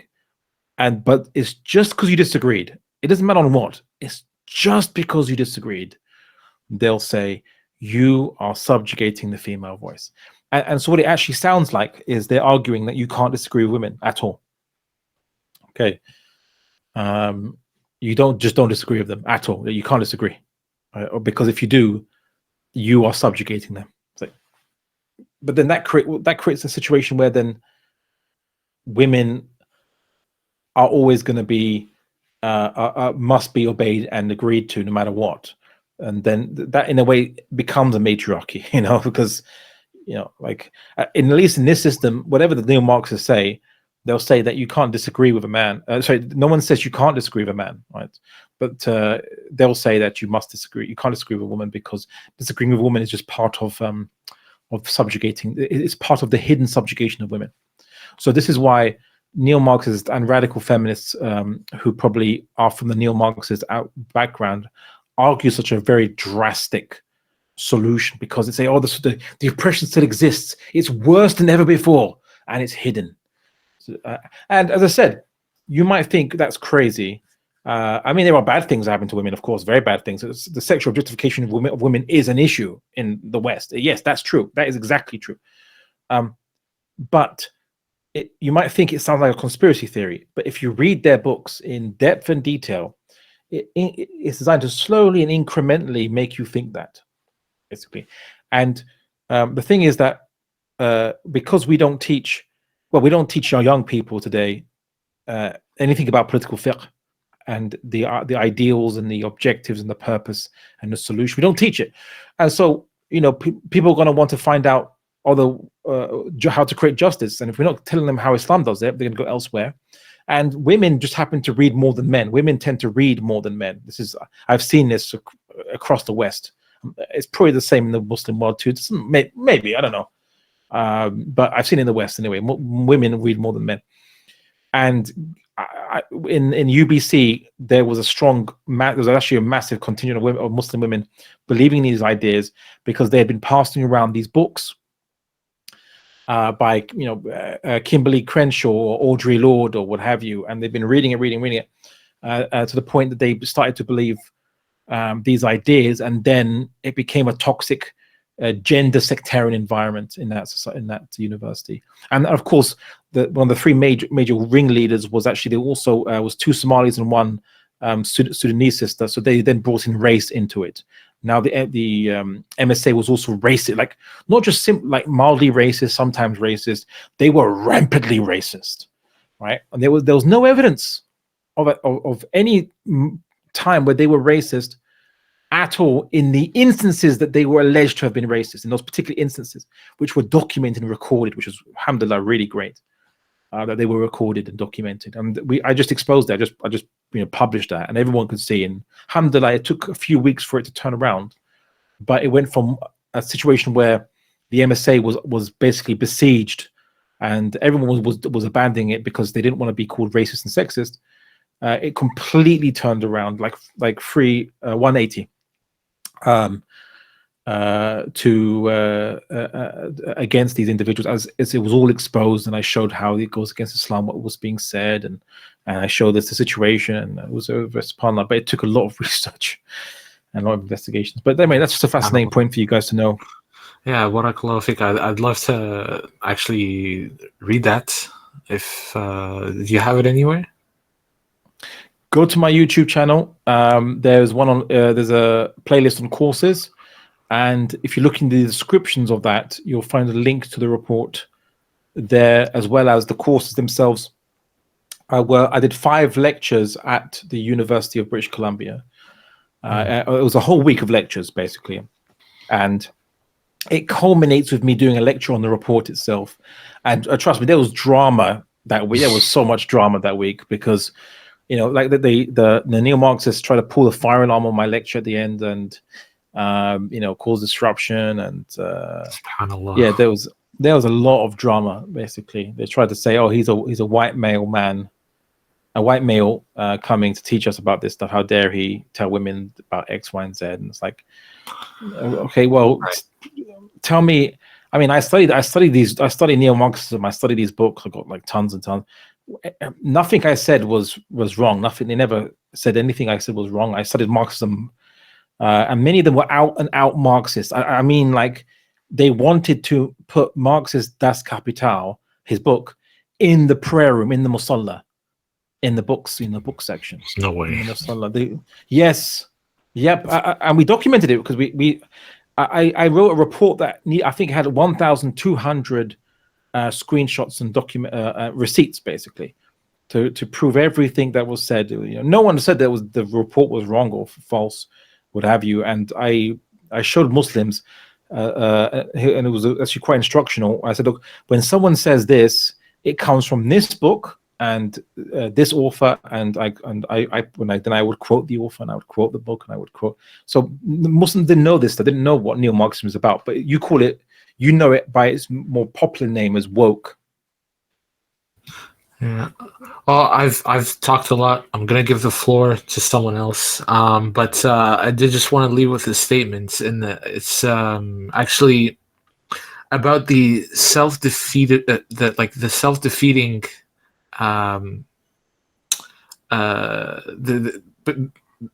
Basically, like, all the amalgamations of these different, like, flavors of feminism. In not just my opinion, but also in the opinion of one of the founding mothers of second wave feminism, Simone de Beauvoir, actually says that feminism itself is actually self-defeating. She had said that she, like, after like many years, many decades, she said that she had created a monster with what was essentially something she wanted to start kind of just to show kind of the dichotomy between, you know, like patriarchy and basically what feminism brings to the table and how it can fix patriarchy and all that. She had said that it just had gone too far at this rate, and to me that's kind of like a testament of how self-defeating a human-made construct like this that can bloom into different constructs can be inherently, like, intrinsically, well, basically not entirely beneficial. It's just self-defeating. But I'll leave it at that, and I'll pass the floor to someone else. Yeah, she didn't realize that. She didn't really understand that the formulas that she was using could be continued afterwards and taken to their logical extent, their logical conclusion. You know, like she got off on the train track off the train and didn't realize the train she set in motion there was more track to continue. There was more. It's going to continue afterward and go in a place that she didn't intend. History doesn't stop just because you think you settle things when you write a book. Your followers will take it on forward. Well, it's not her followers only, but yeah, the woke and transhumanism, as it's called. Not to be confused with transsexuality, but it's related, is the logical conclusion that will go from the continental idea that the mind is separate from the body. So the mind is what makes you special, and everyone is equal due to the mind. Yeah.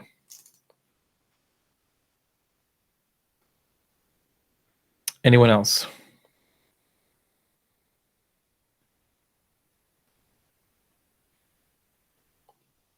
No? Is that